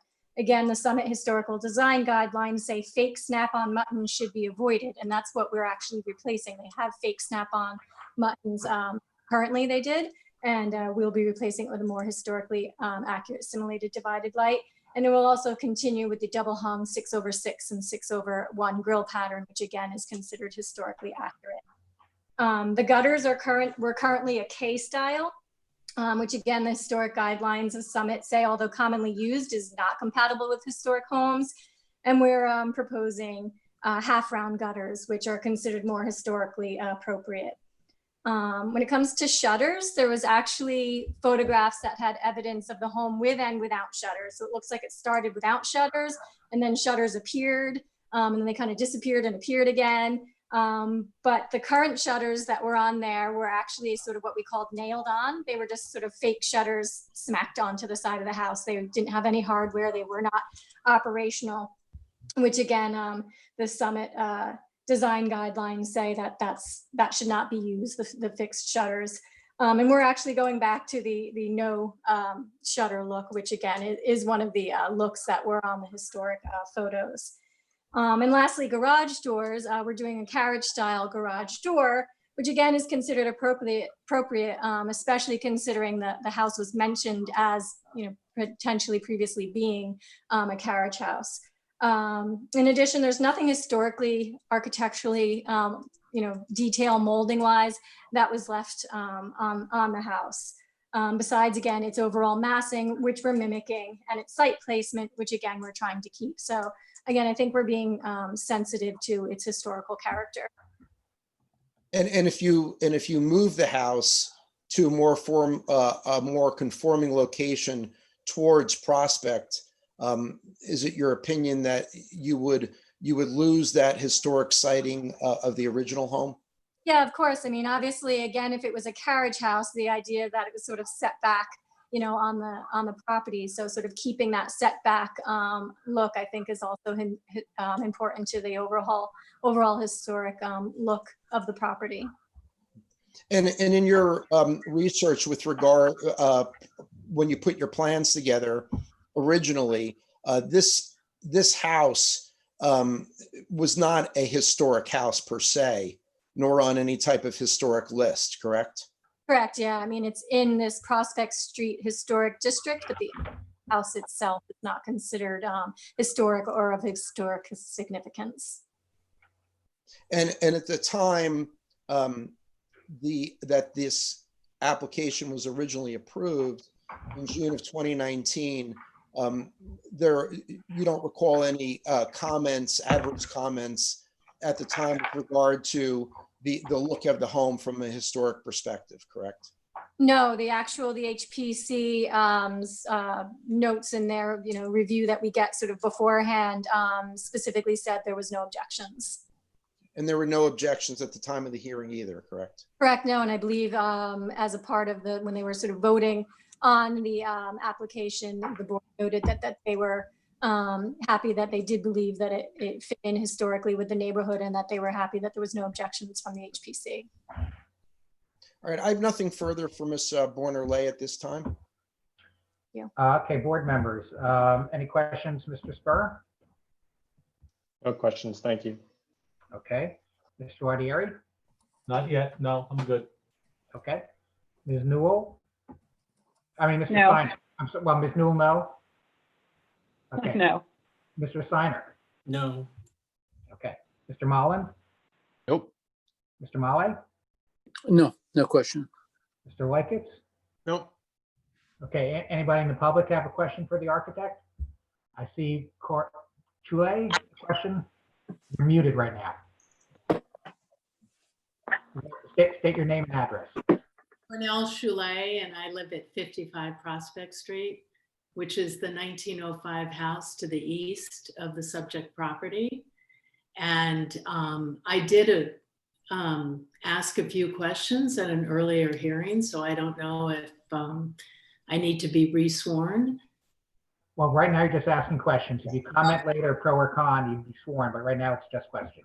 Okay, and then is there an opportunity at the end to make a comment? Absolutely, yes. Okay. So I have a couple of questions that for the architect.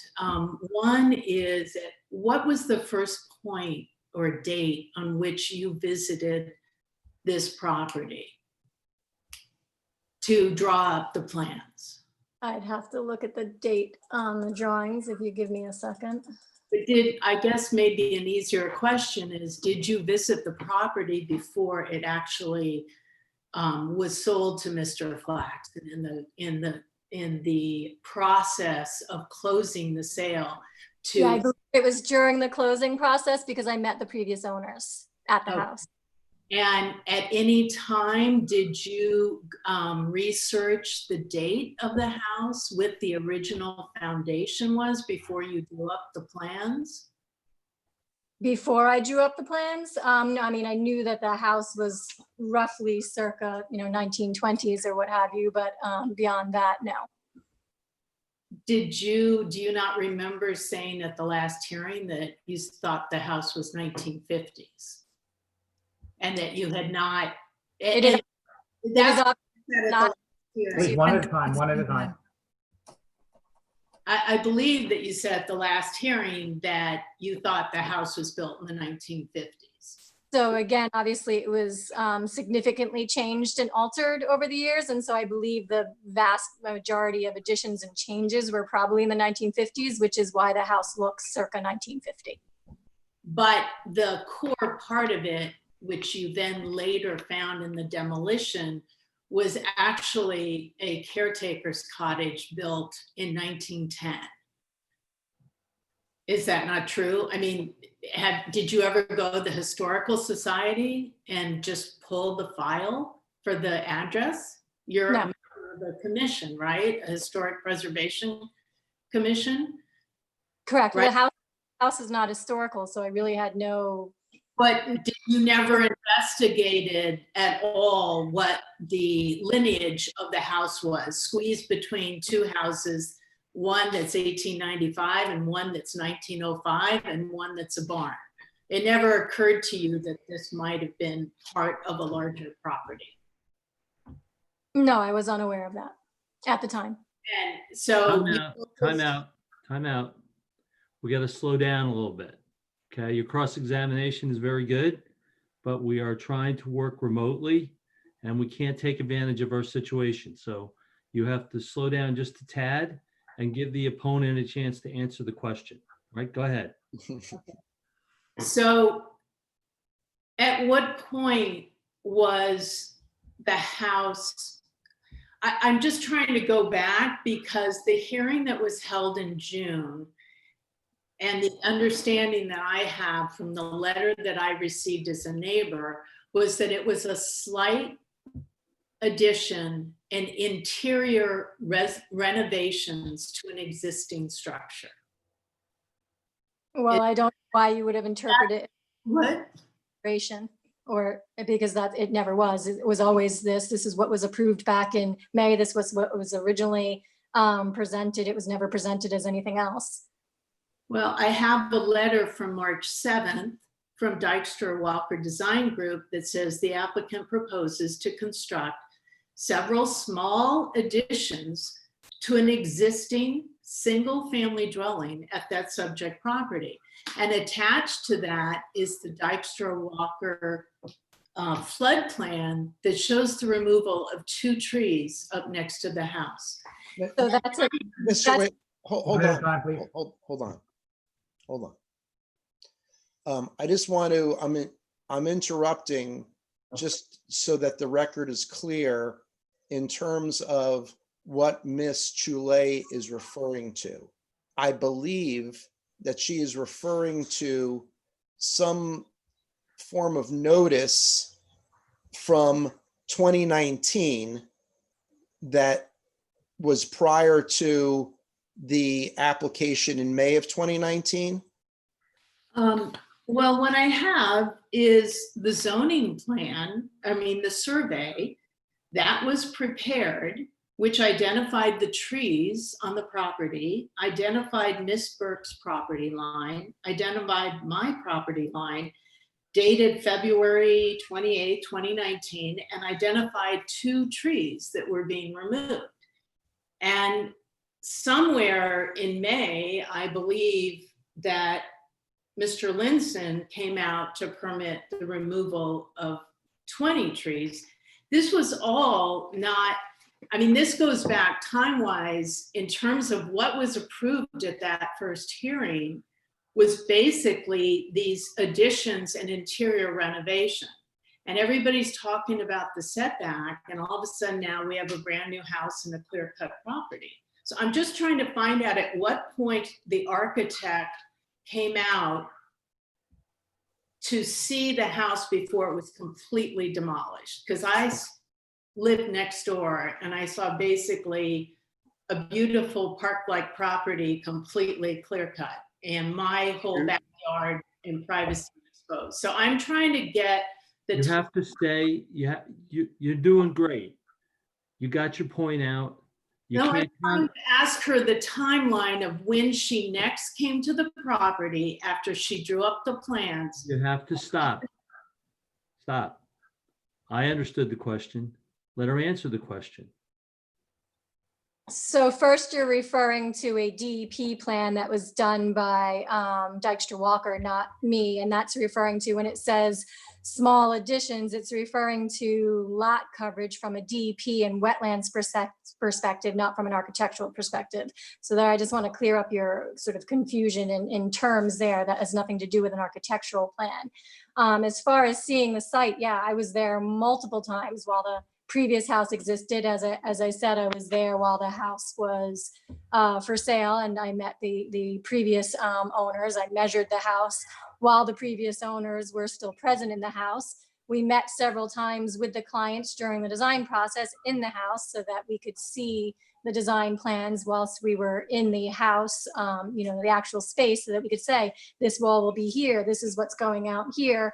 When we're actually in the space versus actually meeting in their current house that they live in. So yeah, we met multiple times throughout to the end of 2018 through 2019 during the design process, whilst the previous house was still there.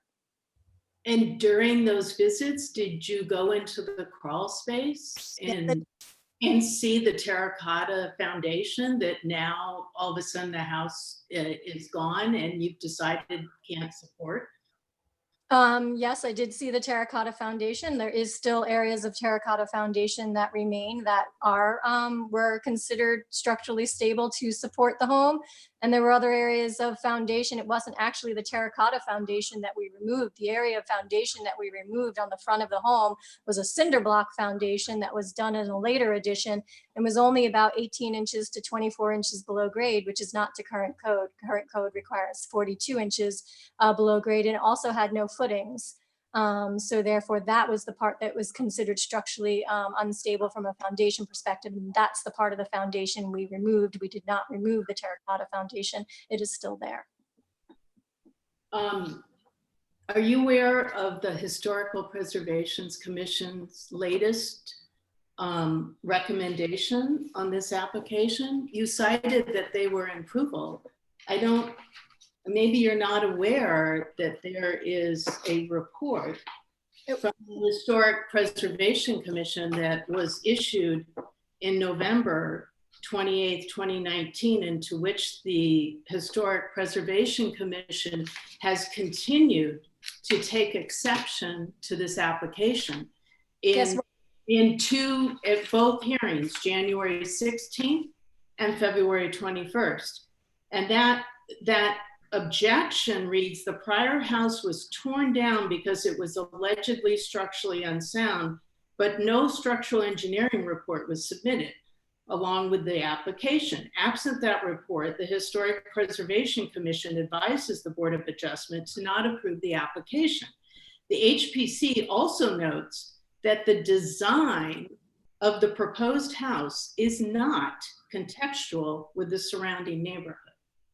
Yes, which we find kind of confusing, to be perfectly honest with you, because the house didn't change contextually at all from the original approval that we got back in May/June of 2019.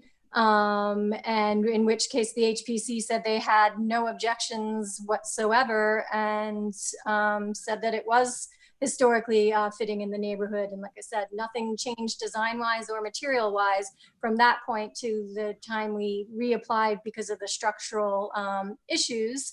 And then that's when the HPC came back and said that they had objection to it not having a structural engineering report. And that is when we obtained a structural engineering report, who basically said the same thing that I said, that, the foundation was not structurally stable, and we had many areas of rotten studs because the studs were actually below grade, which again is not allowed by current code.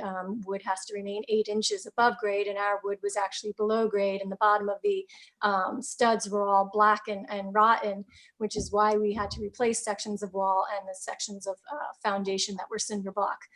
So we did get a structural engineering report in response to that report from the HPAC backing up my concerns and my evaluation that it was structurally unsound, and there would be no reason to build a 2-story addition on top of a structurally unsound first floor and foundation.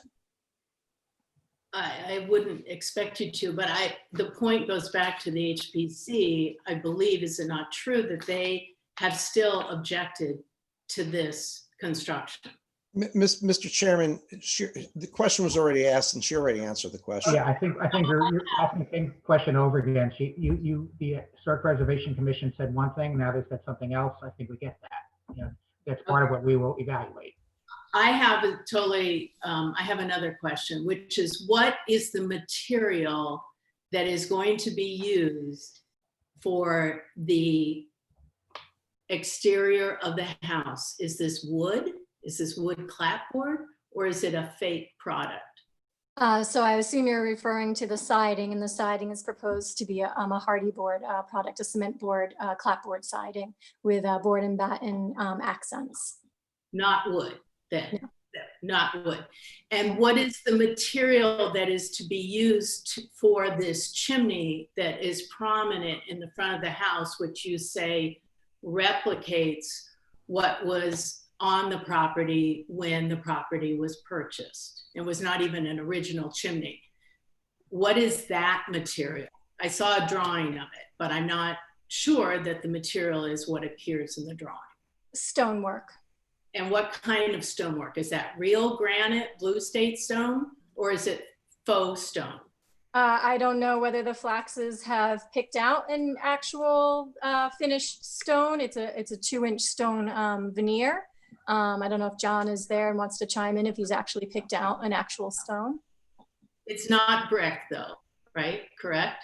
There are some brick accents as well, yes. But not the, you're saying accents. What does accents mean? That could be 2 bricks on the side. So if you look at the elevations, you'll see the chimney is stone, and then there's stone around the front entrance, and then there's like a brick base that runs along the front of the house and the front of the. Mr. Galvin? Okay. Chris, can we get a picture of that up on the screen? So I believe it is sorry, I did write it down. I mean, if we gave you access to the computer, Cindy, can you put it up? A10? It's exhibit A4, sheet number 10. It's not that Porsche. That's Chris's future car. Oh, yeah. No, that's not. So yeah, it's sheet 10 of that exhibit. There's a painting picture that shows the stone. Well, there's a rendering as well, yes, but the actual architecture elevation Chris is just about to get to. Oops, there it is, yes. Could I ask Chris to put up the artist rendering, please? I believe that's A3. Yeah, I believe it's A3 as well.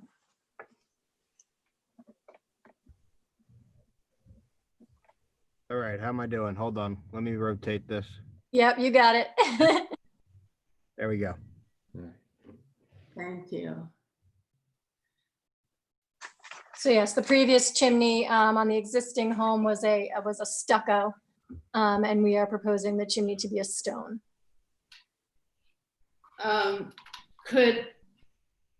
So can I ask you a question? If you've been at the house so many times, have you observed this type of kind of nouveau stone on any of the houses surrounding this house?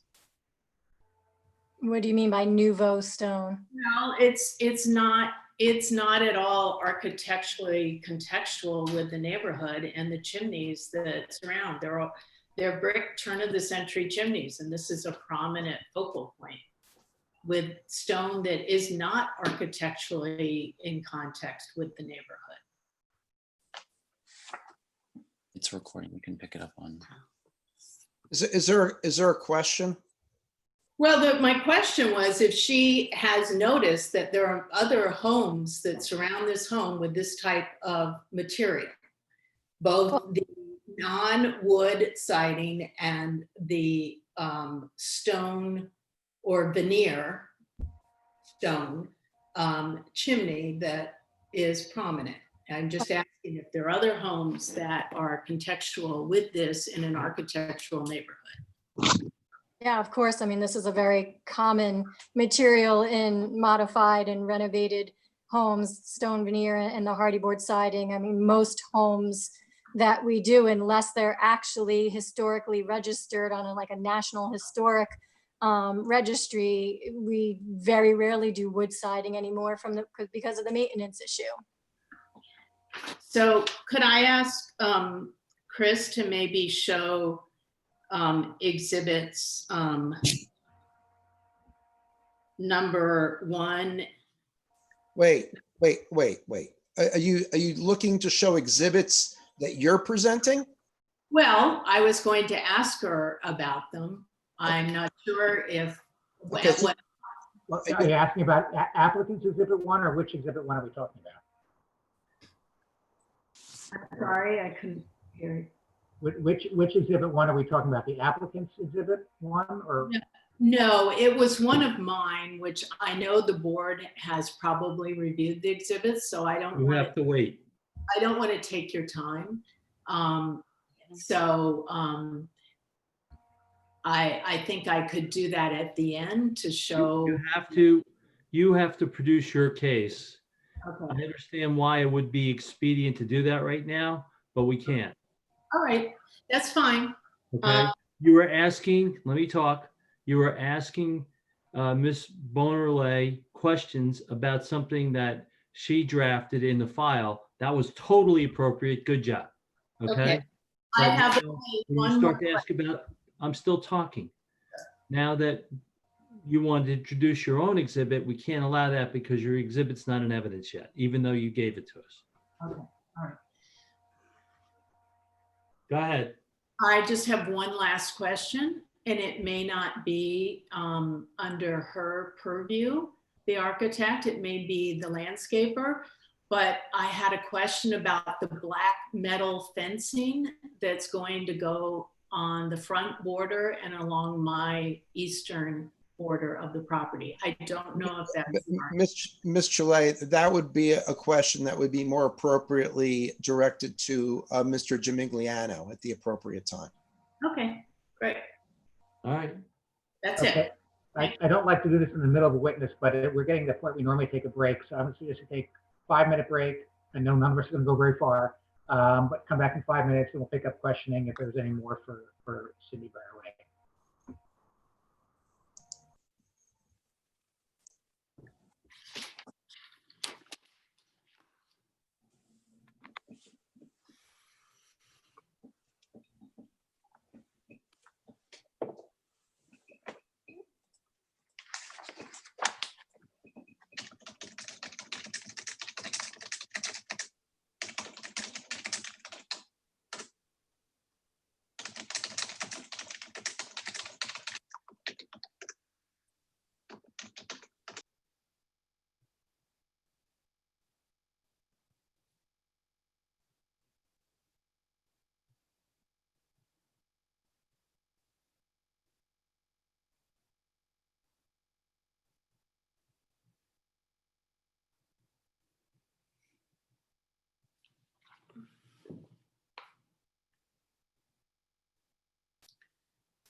I'm just looking around. Mr. Molly, are you there? Okay, Mr. Molly is there. Just want to make sure before I go back on the record. Looking around.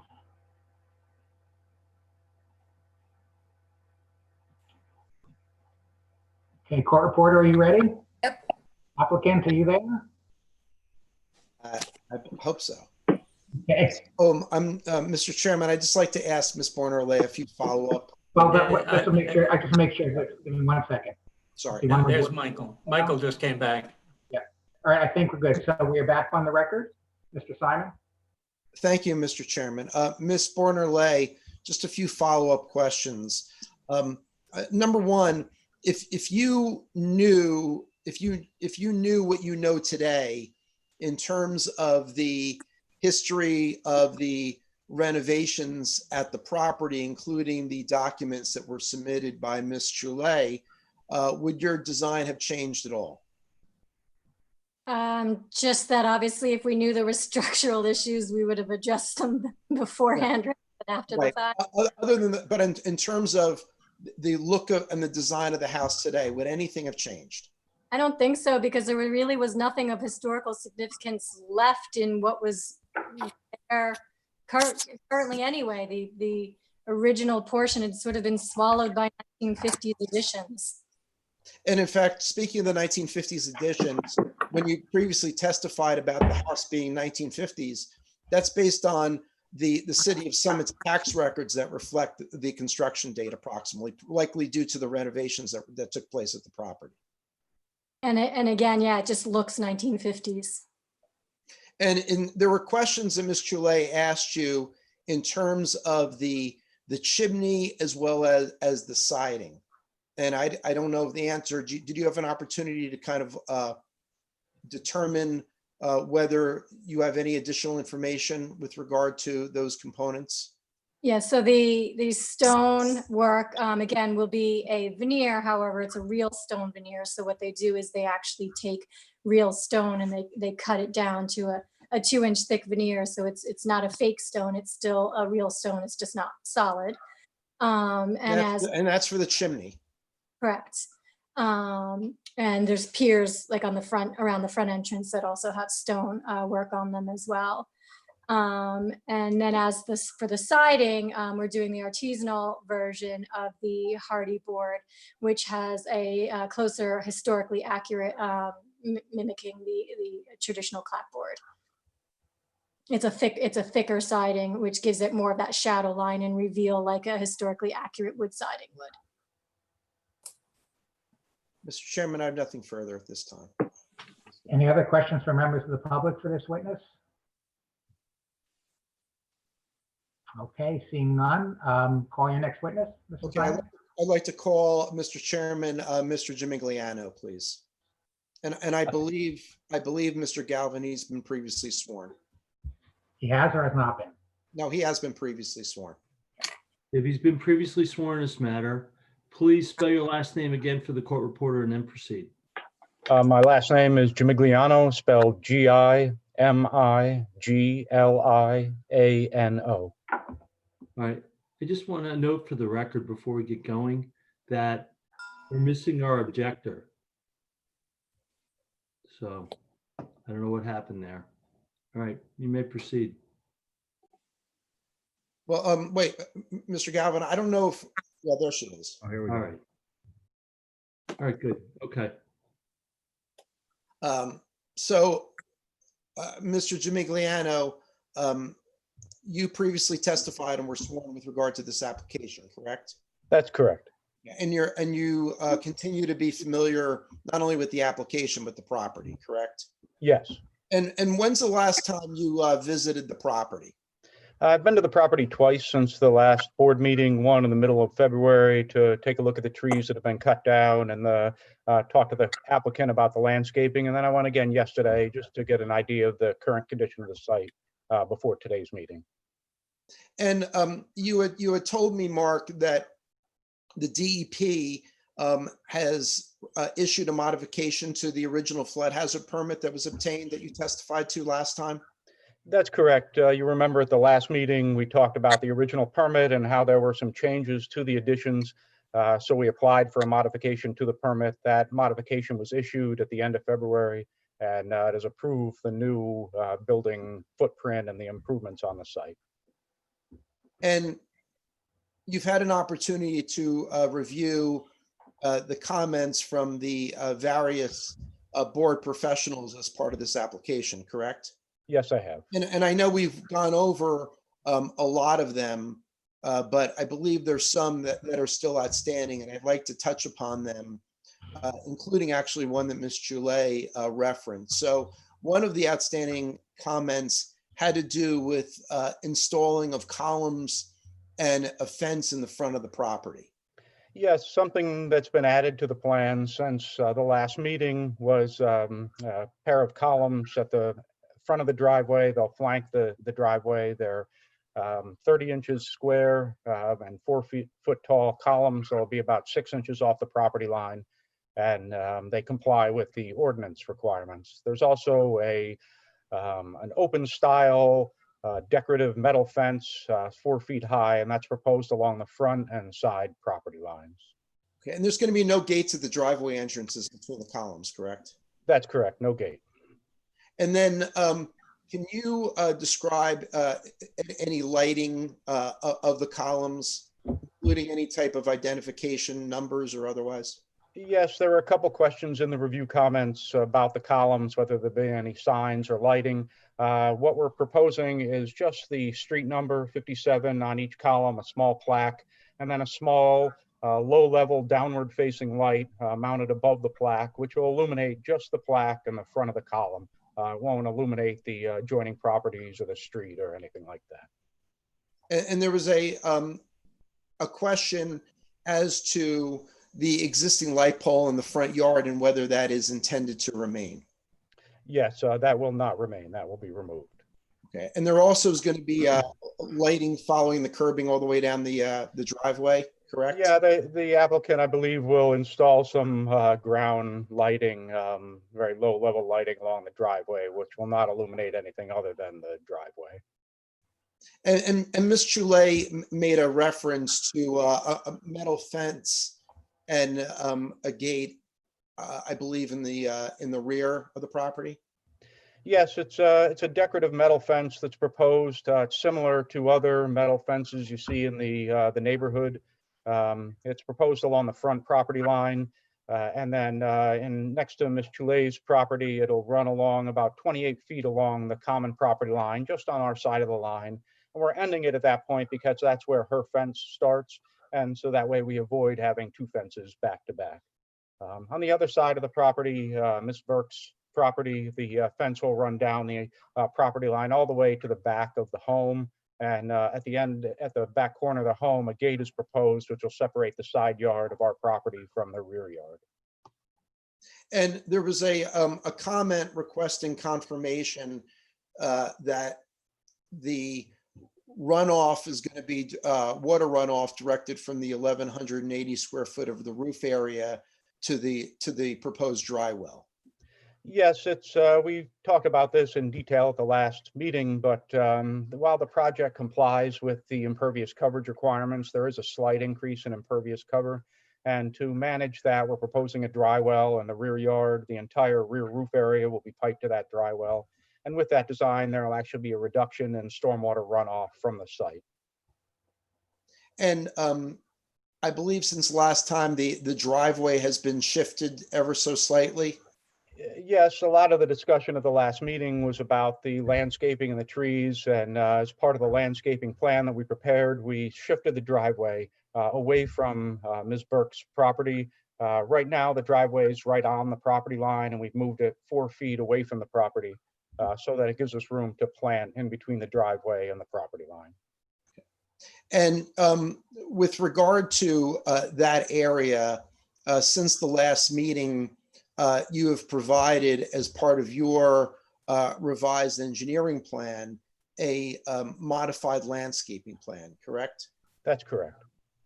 And maybe if that can be just put up on the screen.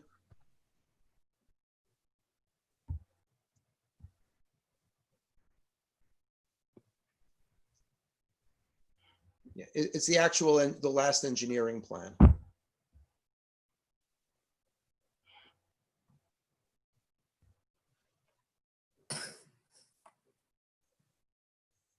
And it's sheet 3 of those plans.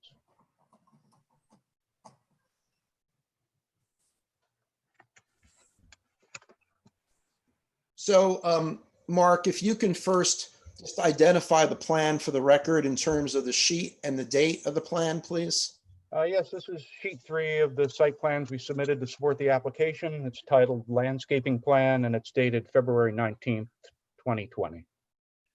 And this plan identifies that certain trees have been removed and others have not, since that they're in front of the house and the applicant's trying to be respectful of the neighbors and hide the construction.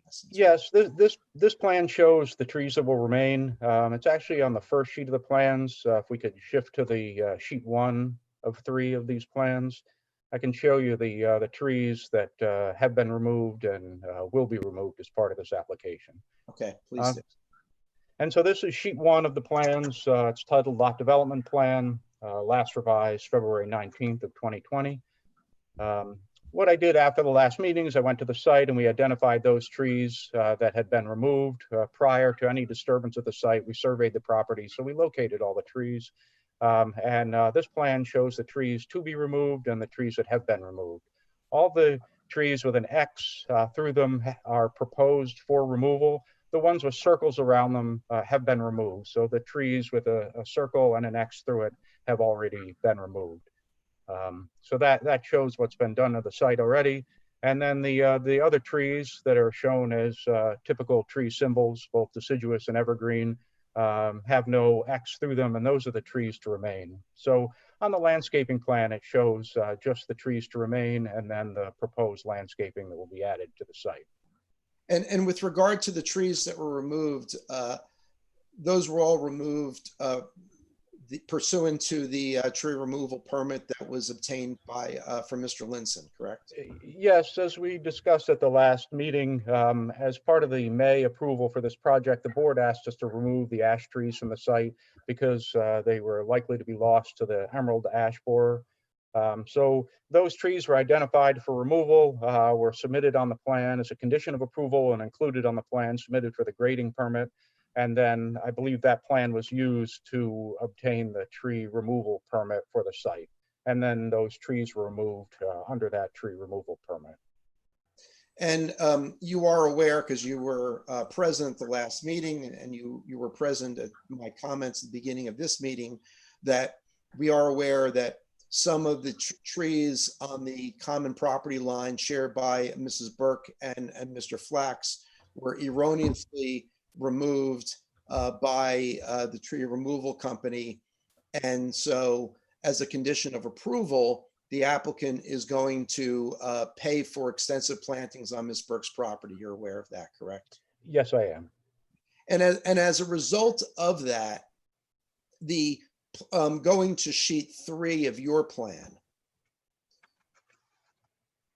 So just so the record is clear, and we're going to have our landscape architect, Mr. Chairman, get into this as well. But since they are Mr. Gimigliano's plans, so the record reflects, your plan includes or included some alternative plantings on Mrs. Burke's property, correct?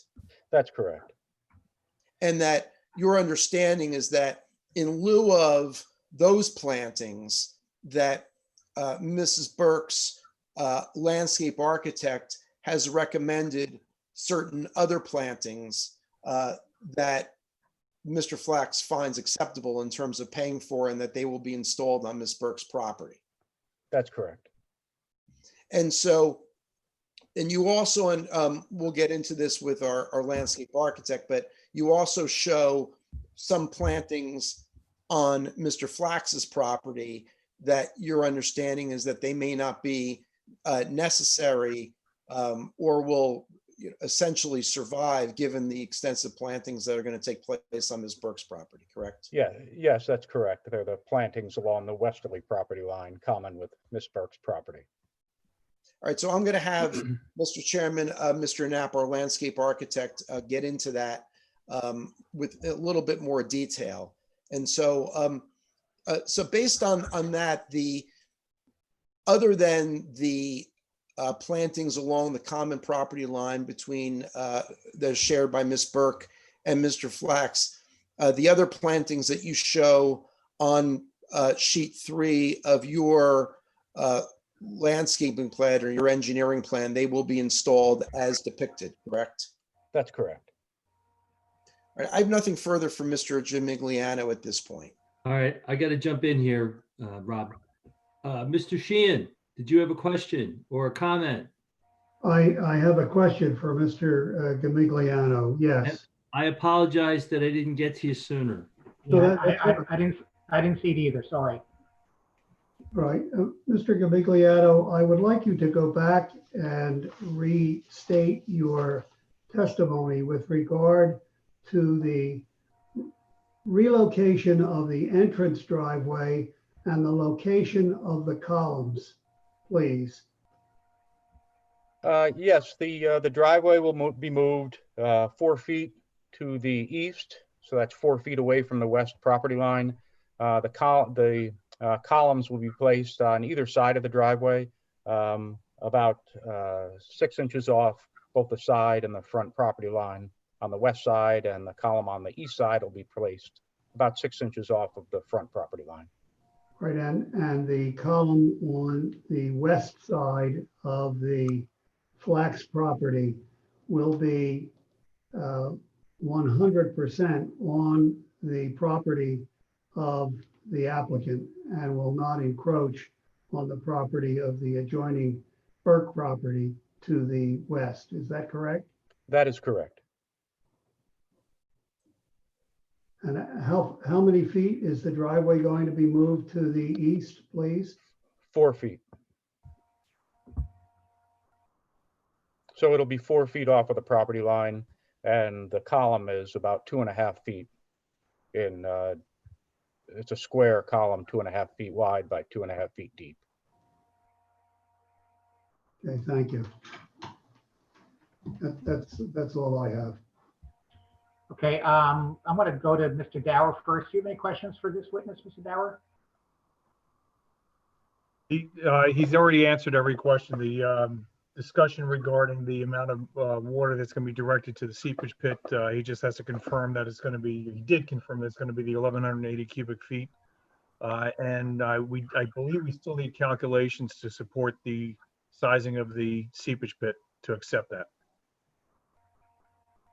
Okay, so we'll make that a condition if it's approved. We'll absolutely provide that as a condition of approval. Okay, thank you. Any questions from Mr. Spur? No questions, thank you. Mr. Lardieri, any questions? None at this time, Tom. Okay, Mr. Steiner? None at this time. Ms. Newell?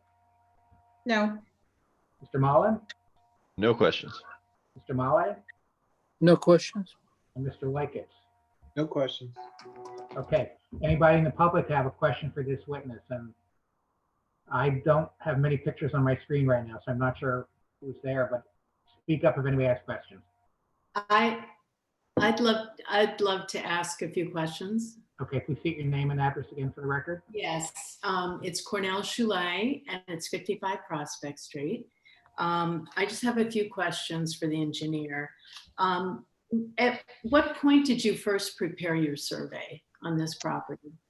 I believe it was around February of 2019. Okay, and did you give the property owner a copy of the survey? Did he have one? Yes. Yes. Were you present when the city forester came to permit the property? I was not. So you don't know if Mr. Flax had the property survey with him at that time? I don't know. I wasn't there. Okay. On your survey, does it indicate the boundary line of both the east and the west properties, the sides? Yes, the survey shows all of the property lines around the property. And it shows trees, right? Existing trees. That's correct. Okay. I noticed that in your new survey, which is dated, I think, 2020, maybe February, or whatever we've been referring to, that there's now a black metal fence that goes across the front of the property. Is that right? That's proposed fence, yes. And you said that there were a number of metal fences in the neighborhood. Do you know Yes. at which properties? I can't tell you the exact property, but across the brook from yours, I believe behind your house, they have a metal fence along the brook. It's going to be similar to that. Also, up the street to the west, on the opposite side of the street, I believe there's a similar metal fence there as well, along the front property line. The property across the street has one. It was built in 1907. It's the original 1907 wrought iron fence. Is that the one you're referring to? Yeah, it'll have a similar look to that. Okay. Do you know what kind of fence I have on my property that borders the Flax property? Not off the top of my head, no. Would you remember that it's a white wood Walpole fence? If I told you, you don't know.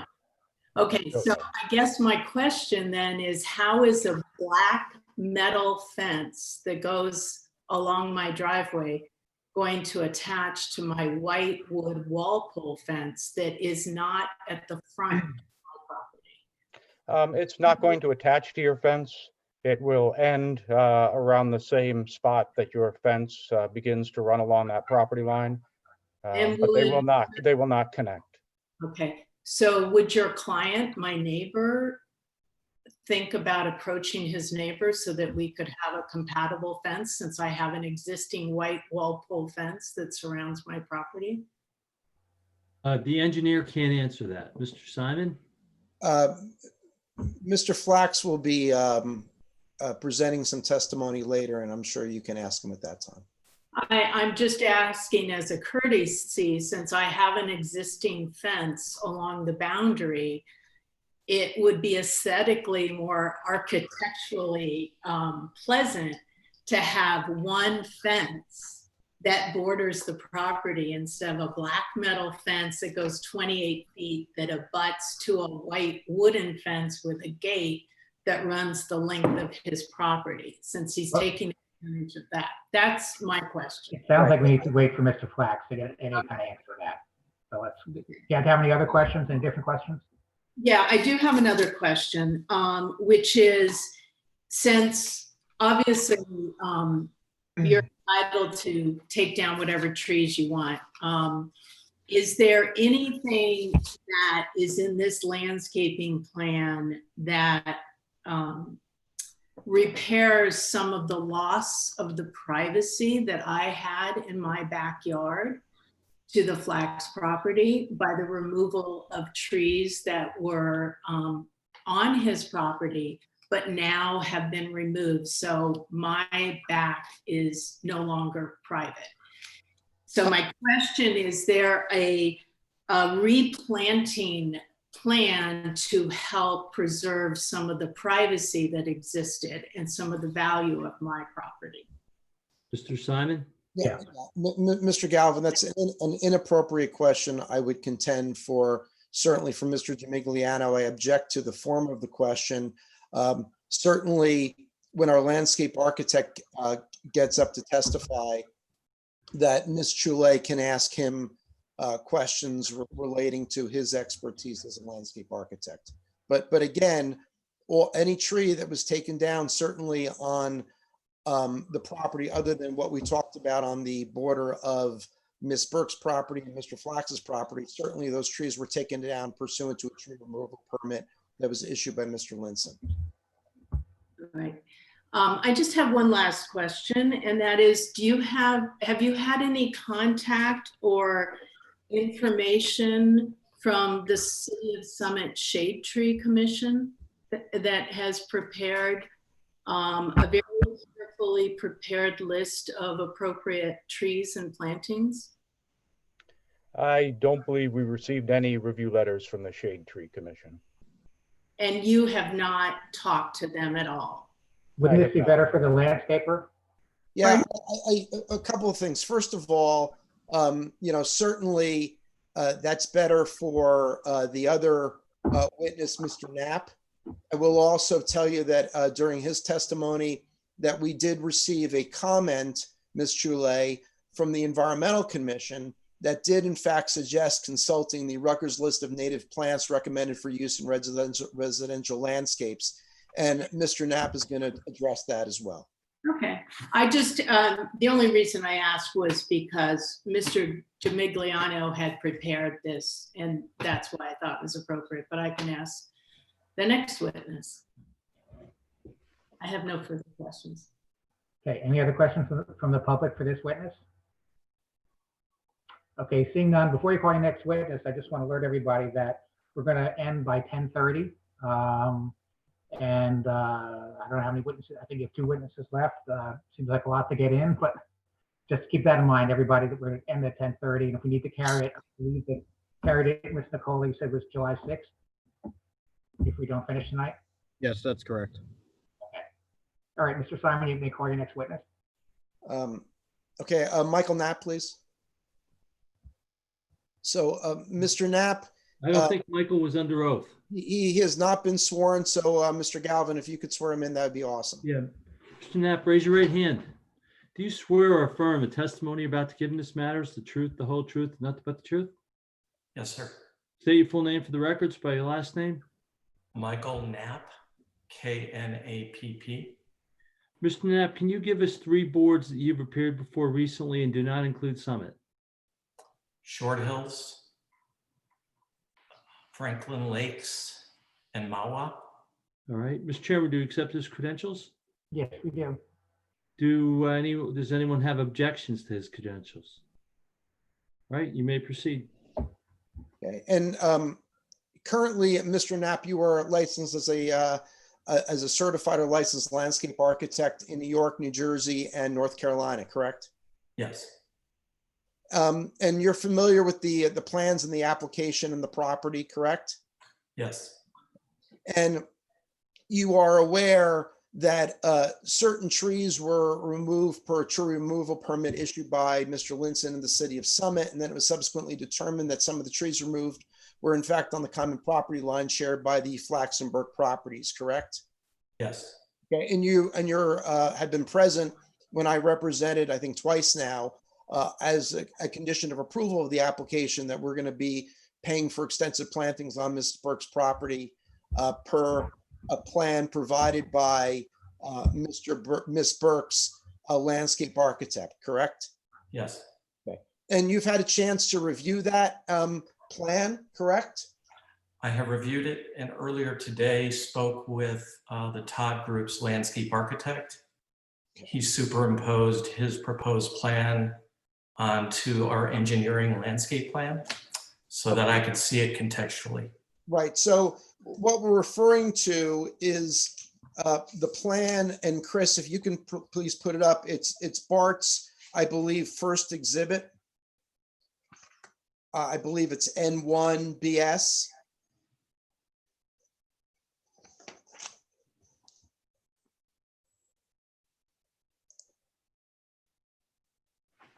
By the way, I don't think BS is a good identifier.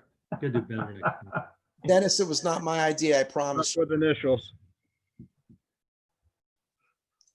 So, Mr. Knapp, we're showing the plan that was proposed by Todd Landscaping, correct? Yes. Okay. And in discussions with that landscape architect, it's your understanding that the desire is to install what is identified by N1 BS just on the other side of the retaining wall that is depicted on Mr. Gimigliano's plans, correct? Closer to Ms. Burke's property. That's correct. And so your understanding is that that location will be acceptable to Ms. Burke as per her landscape architect, correct? Yes, And you also had the chance to discuss with Ms. Burke's landscape architect the proposed plantings on Mr. Flax and Mr. Flax's side of the property, correct? yes, sir. And based on that, did you have a discussion with him as to whether some of those trees ultimately may be redundant and they wouldn't have room to grow because of the Burke plantings that are being proposed in the particular location? I did. And what were the results of those conversations, Mr. Knapp? We came to an agreement. I sent him a communication mid-afternoon today, excuse me. And we have been able to remove one Norway spruce, 4 green giant arborvitaes, and 7 laurel shrubs. So those would be removed from the area along the common property line shared by Mrs. Burke and Mr. Flax, but that were on the Flax side of the property, correct? Correct. And that is in consideration of the extensive plantings that are going to be installed on the Burke side of the property, correct? Yes. And other than those proposed plantings, you have had an opportunity to review Mr. Gimigliano's landscape plan that he introduced earlier this evening, correct? Yes. And do you have an opinion as to whether, other than what you have testified to, whether from a landscape architect's perspective, that the proposed plantings as depicted on sheet 3 of Mr. Gimigliano's plan are appropriate?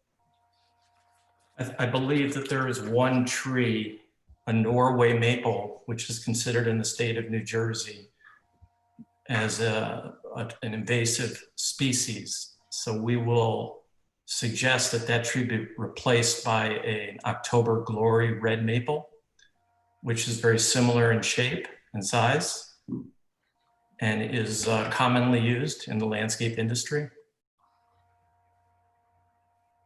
Other than that one change, is there any other changes that you would recommend to the landscaping plan that was provided? No. And you heard me speak earlier about the Environmental Commission suggesting consulting with the Rutgers list of native plants recommended for use in residential landscapes. Are you familiar with that? Yes. And based on your familiarity with that, do you have an opinion as to whether this landscape plan so complies? I believe it does. Yes. I have nothing further for Mr. Knapp at this time. Okay, any board members? Well, let me go down the list. Mr. Spur, any questions for this witness? No questions. Thank you. Okay, Mr. Lardieri, any questions? I am good with the testimony so far. Mr. Steiner? I'm fine. Ms. Newell? Fine. Mr. Mullen? No questions. Mr. Malay? No questions. Mr. Likett? No questions. Okay, anybody in the public have any questions? Mr. Sheehan, I see your hand this time. Yeah, Hillary, am I live? Yeah. All right. Mr. Knapp, I heard in your testimony that you entered into discussions with the landscape designer and or arborist advising Mrs. Burke in this matter. Is that correct? Could you repeat the question, please, sir? Yes, I said in your testimony, you indicated that you had had conversations with Mrs. Burke's arborist or landscape designer. I spoke with their landscape architect. Yes. All right.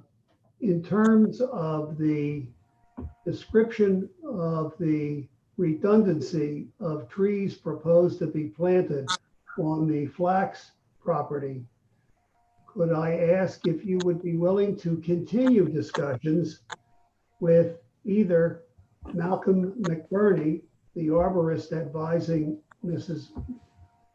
Burke, or either Mr. Todd or Mr. Higginbotham to assure that there is no potential for adverse overgrowth that would affect either the Burke property or, more particularly, the Flax property. Certainly. Would invite the board to consider that as an ongoing condition in the event that it views the application favorably. This is not an adverse comment. It's just a comment that comes from the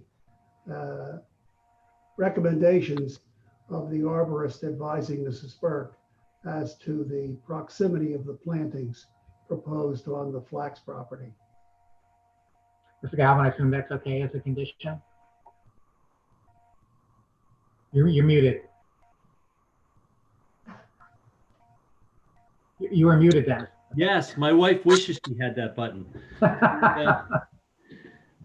I was going to say I already had a condition that said compliance with the agreement between the Burkes and the Flaxes.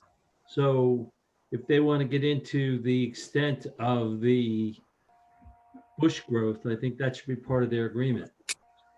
And Mr. Simon, you nodding too? I have Mr. Napkin's agreement. Are you okay with that?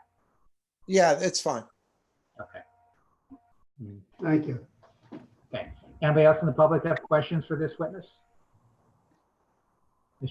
Chule, please state your name and address again. Yes. Oh, I'm not muted anymore. Cornell Chule, 55 Prospect Street.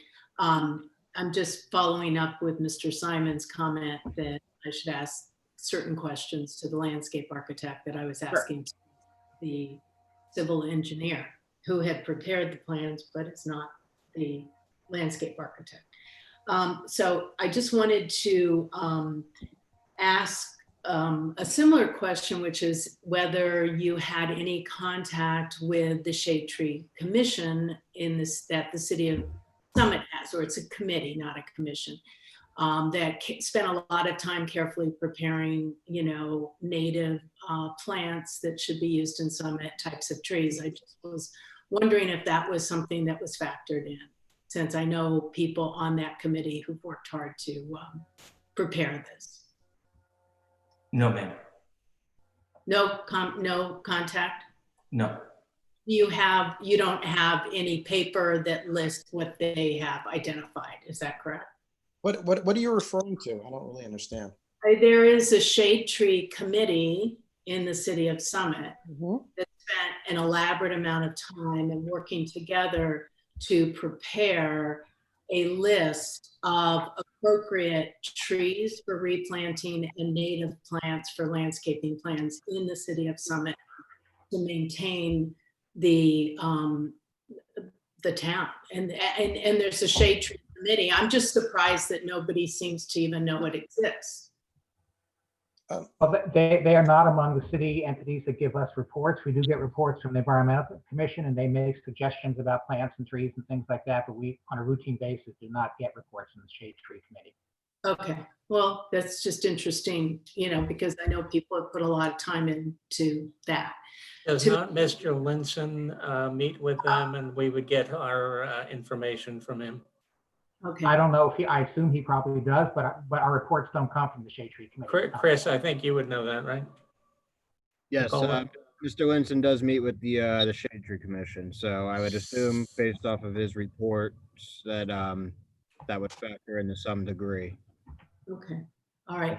I just have a follow-up question that I had also asked Mr. Gimigliano, which is there any, based on my review of the plans, and they are hard to read because it's very small and detailed, there are 5 trees being taken down along the front of the property, and while there are no trees directly on my property or on my property line on the east side, there were trees that did kind of buffer the house from my backyard. Is there any, I see that there's a planting along the garage. Is there any effort to something to replace the loss of privacy on the eastern side of the property? That my backyard. I'm going to, Directly to the east of the garage. Right. But that's, I understand where that is. What is hard to explain, and you know, if I had more time and skill, I would have given some more exhibits. But from my backyard and from my kitchen, there is literally no screen any longer. And so what is being planted back by the garage does nothing for the loss of the privacy that I have experienced by all the trees that were taken down. So I have a suggestion to make. It seems like there have been some changes recently in the landscaping proposals. And I'm not sure, and someone can correct me if I'm wrong, that Mr. Linson, I don't think he's seen the latest proposals. Can anybody confirm that for me? no. So Mr. Chairman, Mr. Linson specifically recommended what we are doing. He specifically stated in his report that what we should do is that Ms. Burke's landscape architect come up with a plan, show it to us, and see if we would be, willing to pay for those installations on Ms. Burke's property, and we've agreed to do so. So we are doing exactly what Mr. Linson recommended that we do. So let me suggest, and maybe this addresses Ms. Chalet's concerns.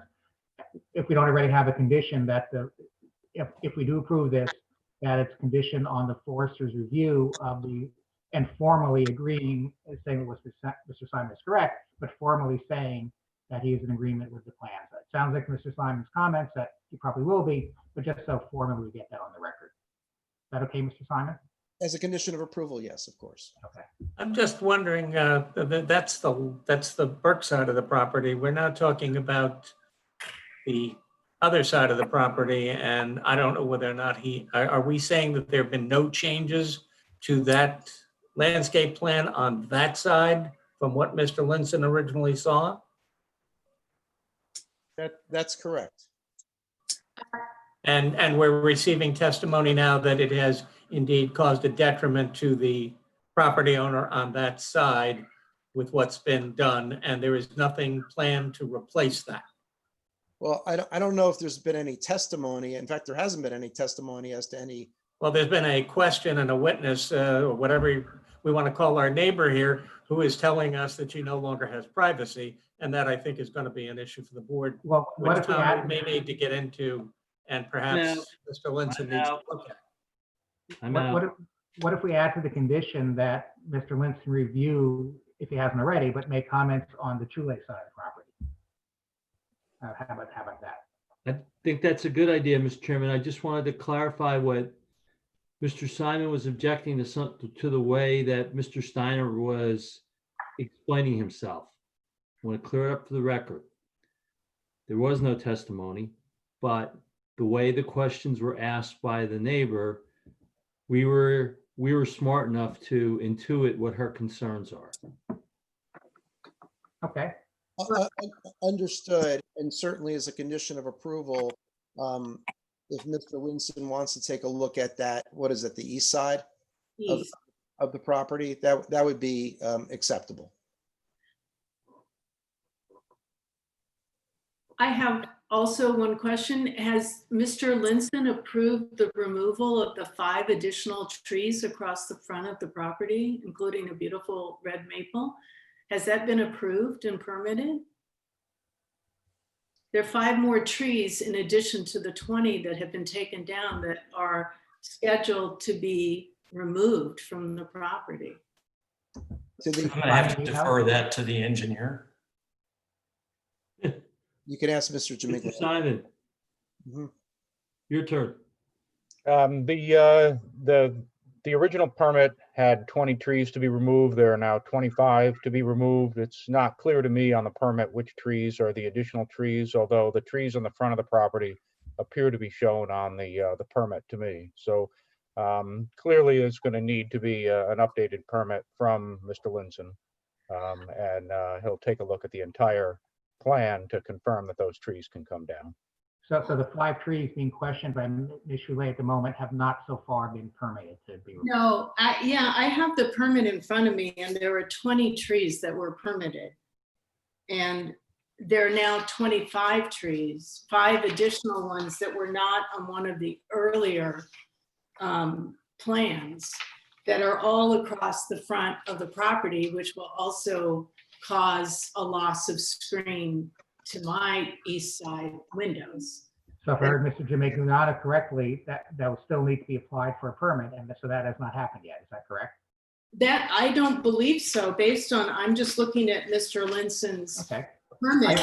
I just want to hear the applicant confirm that. Mr. Jimignano, or can you confirm that? I believe in fact that those trees in front were all permitted to be removed. Certainly, Mr. Linson can confirm that, but I believe that they received permits to be removed. That's correct. Those trees at the front of the property were shown on the grading plan that was submitted as a condition of approval from the May approval. They were shown to be removed. Then we have a question, is it 20 trees or 25? Because Mr. Linson's memo from February 20th identifies 20 trees proposed for removal. Seemed like a lot, he says.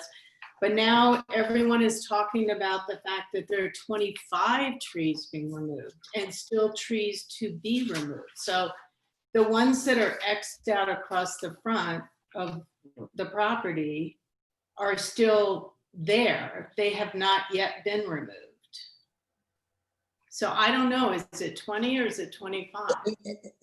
Mr. Chairman, this is not a site plan application. It's a variance application. Certainly, Mr. Linson will have the final say in terms of permitting that is necessary for any trees, whether the permits have already been provided or to be provided.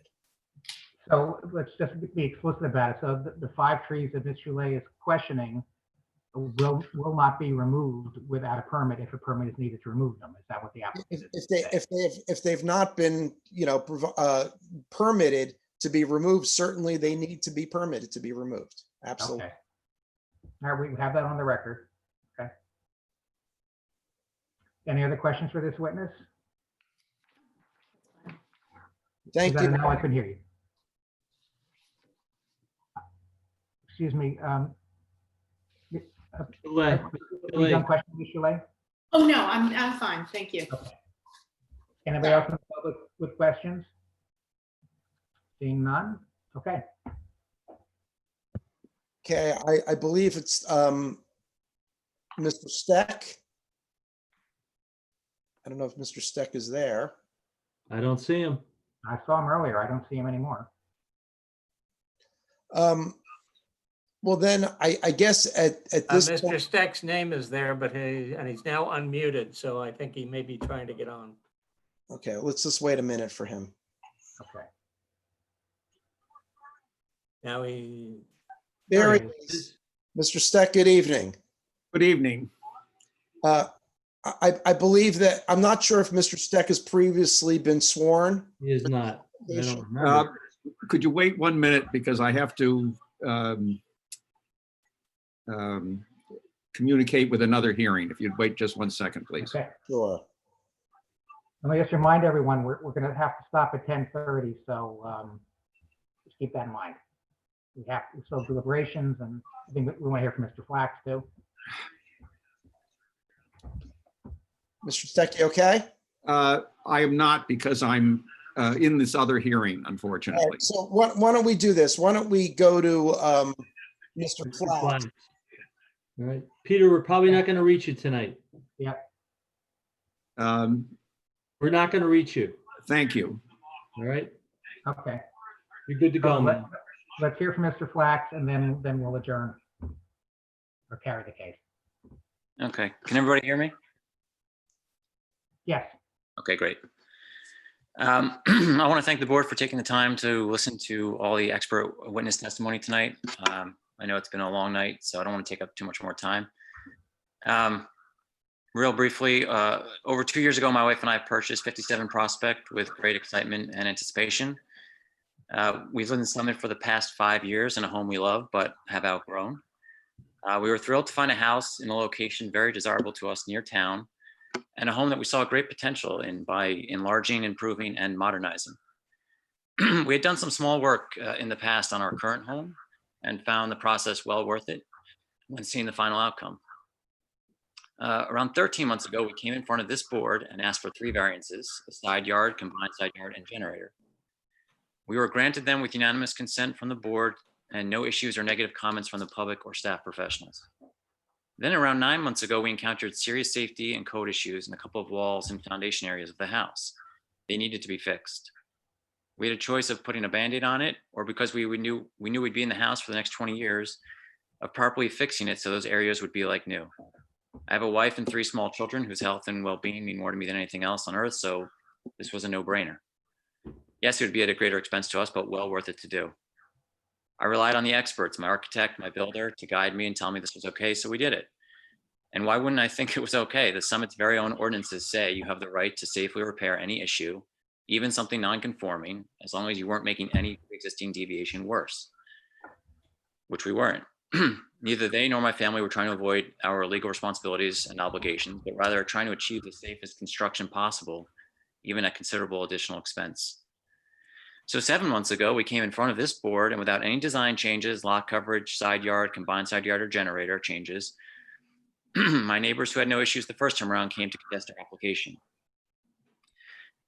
I will always try and be a good neighbor. So through considerable additional expense, I've reworked the plans, agreed as a condition of approval to pay for elaborate landscaping, and present you with plans tonight that ask for less relief on all 3 variances than you approved unanimously at the first meeting in May of 2019. Less side yard, less combined side yard, and less generator relief. The neighbor who's now complaining about historic issues came up to my wife and I after the unanimous passing back in May of 2019 and congratulated us. She didn't object then about the look of the house or the materials, and nothing has changed. I'm trying to do the right thing for my neighbors and my family, and I hope you'll consider our professionals' presentations and grant me these variances so I can continue building and possibly get my family moved in by this time next year. It's been an enormously stressful and expensive 9 months for me and my wife with a half-built project and delays beyond anyone's control. But my hope is the board will do the right thing and, just like in May of 2019, approve the application and let us start building again. I'm confident the finished product and the landscaping surrounding it will be something that all residents, particularly my fellow Prospect Street residents, will be happy to have in their neighborhood. The one thing we do as a family to distract from what's happening around us due to the pandemic is we'll go on a walk or a family bike ride by the property. We ride Prospect and Blackburns, Locust, Tulip, and Linden, and we'll wave to neighbors and dream about the day we'll be able to move into our new home. I truly hope that you guys will approve our application and let us move forward, which I realize at this point can happen given the time, but I thank you for your time tonight, and I'll yield back. Okay, thank you. Any questions from board members for Mr. Flax? I'm just throwing it open. Anybody have any questions? Okay. I'll say something, Tom. Yeah, sure. Michael Ardieri, yep. Yes, Michael. What I do like about what the applicant is doing is coming forth, unlike I won't mention the address, there was an incident about a year ago where an applicant was given approvals for renovations and then went behind our back because they found something wrong with the house, and Town Hall gave them permission to build a whole new house. Michael, I don't want to stop you now, but this is a question for the applicant right now. It sounds like you're I'm making a statement about what I like about what the applicant said, but I'll mute myself and I'll go back to my hibernation corner. No, if you have questions, go ahead, but that sounds like summation comments. That's all I'm saying. Anybody have any questions for the applicant? Anyway, any board members first? Any other board members with questions? Lizzie, you're saying no. Okay. Anyone in the public have any questions for the applicant? Yes. I think you're muted. Sorry about that. Name and address again.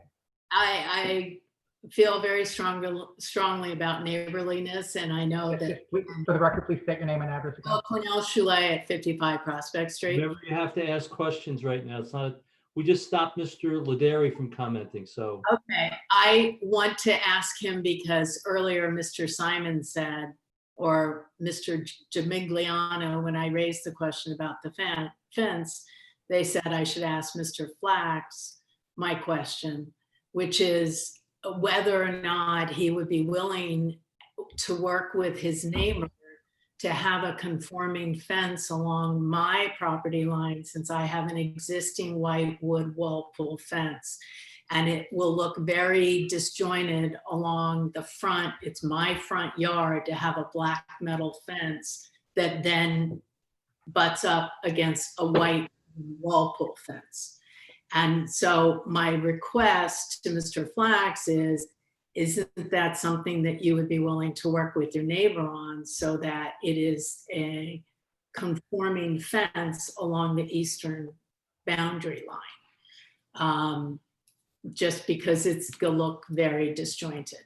That'll let me answer. So my question is to Mr. Flax, would he be willing to work with his neighbor to try to accommodate a common fence?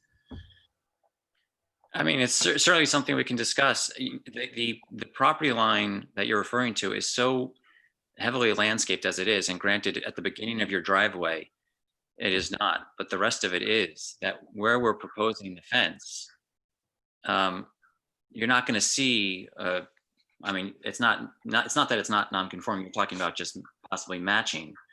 The fence is conforming to the, to the standards and codes of the town. But where we're proposing to do it, it's really to border and continue, because we have this metal fence in front and along the other side. If this was something that was going to be wide out in the open for everyone to see, I feel like that would be a different story. But there are so many, the trees along your property line, not by your garage, but along your house, are all staying, and they're all there. If you go to the property today, you can't see anything. And so the fence in question on the property line is going to be the same way. It's really for us to kind of enclose that our kids will be playing in the front yard. It's really a safety thing at that point. But it can't be seen that well, certainly from the street, except at the very front. I think maybe you misunderstood me, which is I'm not proposing to demolish my existing expensive fence. I just don't want on my property line to have half of the fence be black metal and half of it be white whirlpool wooden fence. Because you're putting, I have an existing fence that runs my entire property with a gate that has been there since even before I bought the property. It's probably been there 15, 20 years. And so for you to put a black metal fence along my lawn, it's literally on my lawn, which is the property line, is really not going to be an attractive look for anybody. And so what I am asking you is there a way to continue my whirlpool fence to connect with your black fence, which is to go the front of your property? And then I know you say it's for the safety of your children, but you're not proposing a gate. Is that correct? A gate at the front of the property? Right, to enclose your property. You mean at the driveway entrance? Right. So how are they enclosed in your property if you have no gate? I'm sorry, you're talking about on the other side, on Miss Burke's side now? Right, because you said you feel the need to run a fence across the front border, which is by the sidewalk of your property, for the safety of your children, and yet you don't have a gate. I'm not sure how this is relevant. It's a bizarre question, but I can easily put up any type of screen or something while they're playing outside. You can put up a temporary screen while they're playing to block them from going out. But Mr. Chairman, we're dismissing this anyway. This is ridiculous. Time out. Is there anything about the proposed fence that requires a variance? No. I didn't think so. Mr. Simon, do you agree with that? But yes, there is absolute, this is not, there's no variance or exception required in connection with any fence that Mr. Flax intends to install. This is not an application that is subject to site plan approval. I believe that Mr. Flax honestly answered the question that was asked of him. Yeah. My only question was basically, are you willing to work with me to have a fence that is compatible with the existing fence that I have as a neighbor would? That was my question. And he's answered it and said no. Okay, and that's, I think that there's nothing we can do as a board to influence that because there's no guarantee for the fence. Mr. Yuko, I think I kind of disagree with her analysis of the answer. His initial answer was yes, I think we can get together and talk about it. That's probably where this discussion should have stopped. Exactly. And then they should go have that discussion and leave us out of it. Exactly. So let's, Ms. Shuley, do you have any other questions besides that for the applicant? No. Okay. Anybody else in the public have a question for the applicant? Seeing none, okay. I'm sorry we couldn't finish this tonight. I wish we could have given you an answer, but we'll need to carry the case. Can I ask one question, Chairman? Sure. Did earlier when you were talking about the time limit, did you say we were going to be going to July 6th? Unfortunately, that is the next date we have time available for the case. We finished all testimony and it's been 13 months. There's no way to get on the one in a couple weeks because we're probably talking about 10 minutes here, 15 minutes. Chris, do you think it's at all conceivable? Well, we've already agreed to Mr. Feldman for the site plan that would take up the entire night. And there's another application already being moved off of that as well, since they won't be able to be heard as well. So, I mean, I guess. Mr. Chairman, I'm sure that this is one of the oldest, and I'm very sensitive to what's been going on the last number of months and the board's schedule and calendar. But this is an incredibly, longstanding application, and we all know that the construction is half done. And we respectfully ask if there's any way that we could be fitted, even at the very beginning of the meeting, in 2 weeks. We would agree to a time limit because we don't have much to do in terms of the testimony. It's only Mr. Steck. And can I ask a question? How would your case be affected if Mr. Steck didn't testify and we moved on tonight? Well, I mean, what I could certainly do is if Mr. Flax was comfortable, I could essentially give you in essence, a summary of Mr. Steck's testimony. Obviously, I'm not a professional planner, but I believe that frankly, that much of his testimony is legally based because we are decreasing the variance conditions. So I have two questions. Dennis, I think we need to hear from you if you'll Now, unmute yourself. one of my two questions. Dennis, what do you think first? I need a 2-minute timeout. All right. I need to talk to Chris offline. Okay? Everybody okay with that?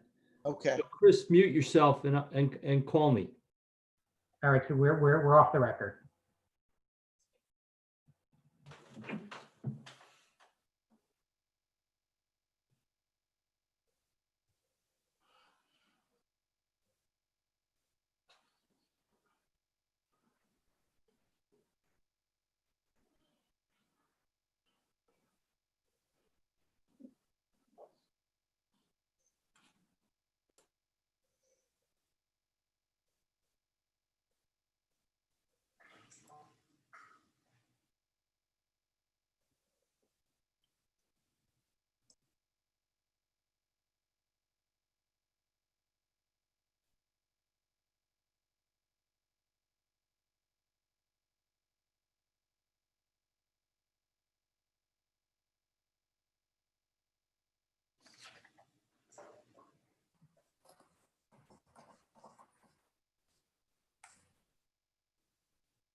I'm back. Okay, Right? we need Thanks, Chris David. Nicola and We need Chris.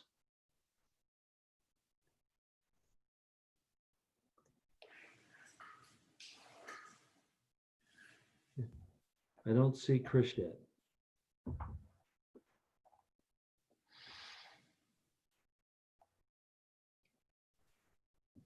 Come on, Chris. we're not on the record yet. Or Mike. Yeah, you're fine.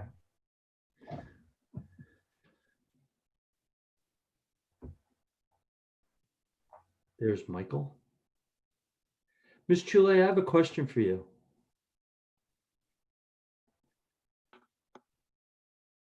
Yes. All right. Do you have a case to present? You're going to need time? No, I just have a few comments at the end about the process of what was represented to us as neighbors. I mean, we're at a really tough juncture right now.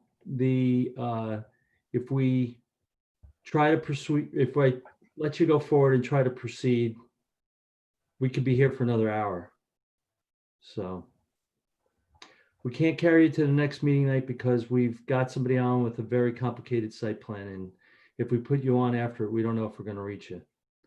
We can do a special meeting to try to speed you up. And that's where I'm faced with. So what does any board member want to tell me what they think we should do? Well, I mean, I would like to accommodate them as quickly as you can, and we do have a backlog of cases, and we do have a very long case scheduled for the 15th. I'd forgotten the possibility of an objector case being presented, so it's obviously going to take more time. And I personally think we should hear from the planner directly. I don't know how you feel about that, Dennis. Yeah. By the way, should we put on the record? Well, I mean, I know Peter's saying it'd only take him 5 minutes, but Peter's a very good planner. He'll take a little bit more than 5 minutes. And then I'm sure that there'll be cross-examination. Chris, when can we do you have any special meetings in mind? We can just speed it up a little for the Flaxes. Well, we need to give John Linson enough time to visit the site. So, I mean, next week is, he's in Thursday, so he would be in theory in on the 4th, barring a vacation or something I'm unaware of. But I think the safest bet would be, a couple days after the 15th, just to give him 2 weeks to kind of look at what he needs to. If not, then we can try and do the week prior, like the 12th or something, which is a Friday.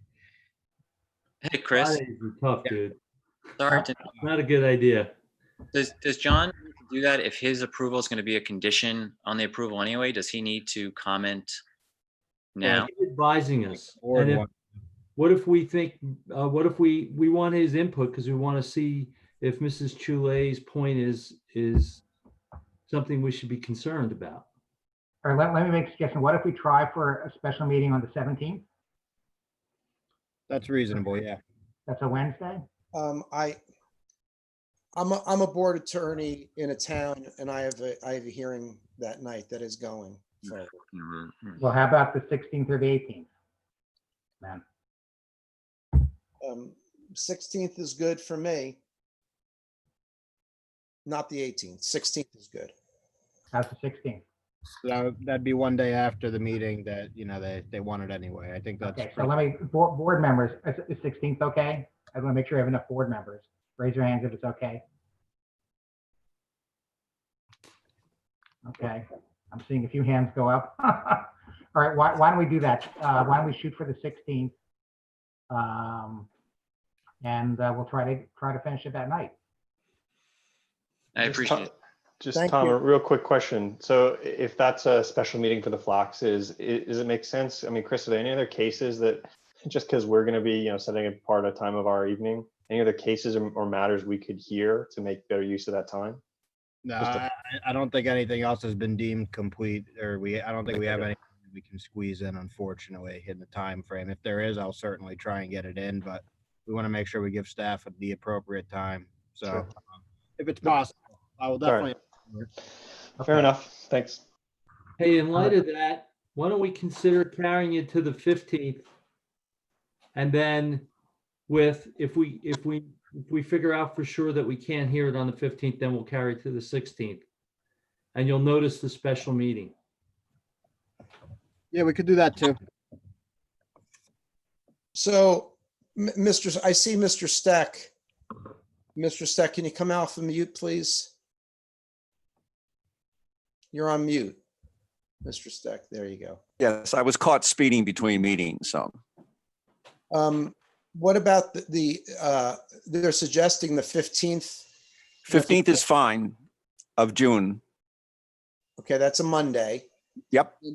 But if we can't be reached on the 15th, that we would do it on the 16th. I'll make it work if it's early in the evening. I'll be there. Okay. How early? If you start normal at 7:30, and you know, there are no cases before this, I'm happy to be there. How about at 7? 7 is great. Can we do that? How about board? Can we do that? 7's fine for me. Again, I'm hoping that maybe we'll find a way to work it out on the 15th. What is your suggestion, Dennis? Try to finish that case, the big case on Monday, and then hear that? I don't know. What if that case isn't heard? What if something goes sideways? Okay. What if we get the first expert? What if their planner is not available? You know, we don't know what's going to exactly happen that night. All right, so we'll put both cases on the agenda for the 15th. Right. They understand that they go second. So if they get a break, they get a break. And if not, then the next night we'll start at 7 o'clock so we can be done in a half hour or an hour. Okay. If it's really going to be that short, or it'll be 2 hours, whatever it's going to be. So Dennis, what is your recommendation then in terms of the noticing? You don't have to do anything. We're going to carry you to Monday, and we're going to carry you to the 15th and the 16th. Okay. 15th first, and then or to the 16th. Chris is going to have to notice for a special meeting on the 16th, whether we use it or not. Okay, fair enough. Thank you. All right. Okay. And in the meantime, I think the board would be wise to have something from Linson, that he's looked at everything and it's okay. I would feel comfortable with that. So this is not a typical case where we're leaving the determination to him whether or not he puts in an evergreen or a deciduous tree. So we'll carry it to hear Mr. Stack, to hear a case from the objectors, if there's a case to be presented, whatever they want to say, and see how it goes on the 15th, if not the 15th and the 16th. Right. And hopefully we can we'll work to be done as quickly as possible on the 16th if we wind up there. Okay. So let's get back on the record and try to resolve that. Okay, we're back on the record. So the proposal is to carry this case to June 15th, at which time we will hear, if we have time, at which time we will hear the planner testimony from Mr. Steck. We'll hear whatever the objectors want to say as an objecting case, and have deliberations and finish it. If we don't get to the 15th, we'll have a special meeting scheduled for the 16th, just in case. At 7 o'clock. At 16th at 7 o'clock. Okay. So moved. Is that good with that? That's good with the applicant? It's on the record. Yes, thanks for your consideration. I appreciate it. And you waive the time in which the board has to act, correct? Yes, that's correct. Thank you. Okay. Need a motion? No, we have a motion. We need a second. Okay. Second. Thank you. All in favor? Aye. Aye. Aye. Opposed? Okay. All right, thank We'll see you. in 2 weeks. Thank you. Thanks very much. Now, Chris, I have papers all over my table here. We really have nothing else we need to do tonight? No paperwork? No, we were trying to be overachievers with 9 Prospect Hill with the resolution. It didn't happen, so we're doing our best, and we'll be ready for the next meeting. Okay. In that case, I guess, listen, anything else? Miss Julie, you're raising your hand. I saw that. Okay, maybe this is a question for Chris, but it had been mentioned that I should meet with Mr. Linson. How do I go about setting that up, or how do I coordinate for when he's coming out to review the property and see it from I my, have to call Chris tomorrow. okay, all right, okay. Thank you. All right. Sure. Thank you, everybody. Have a good night. Stay well and healthy. You too. Take care. Good night. Bye. Good night.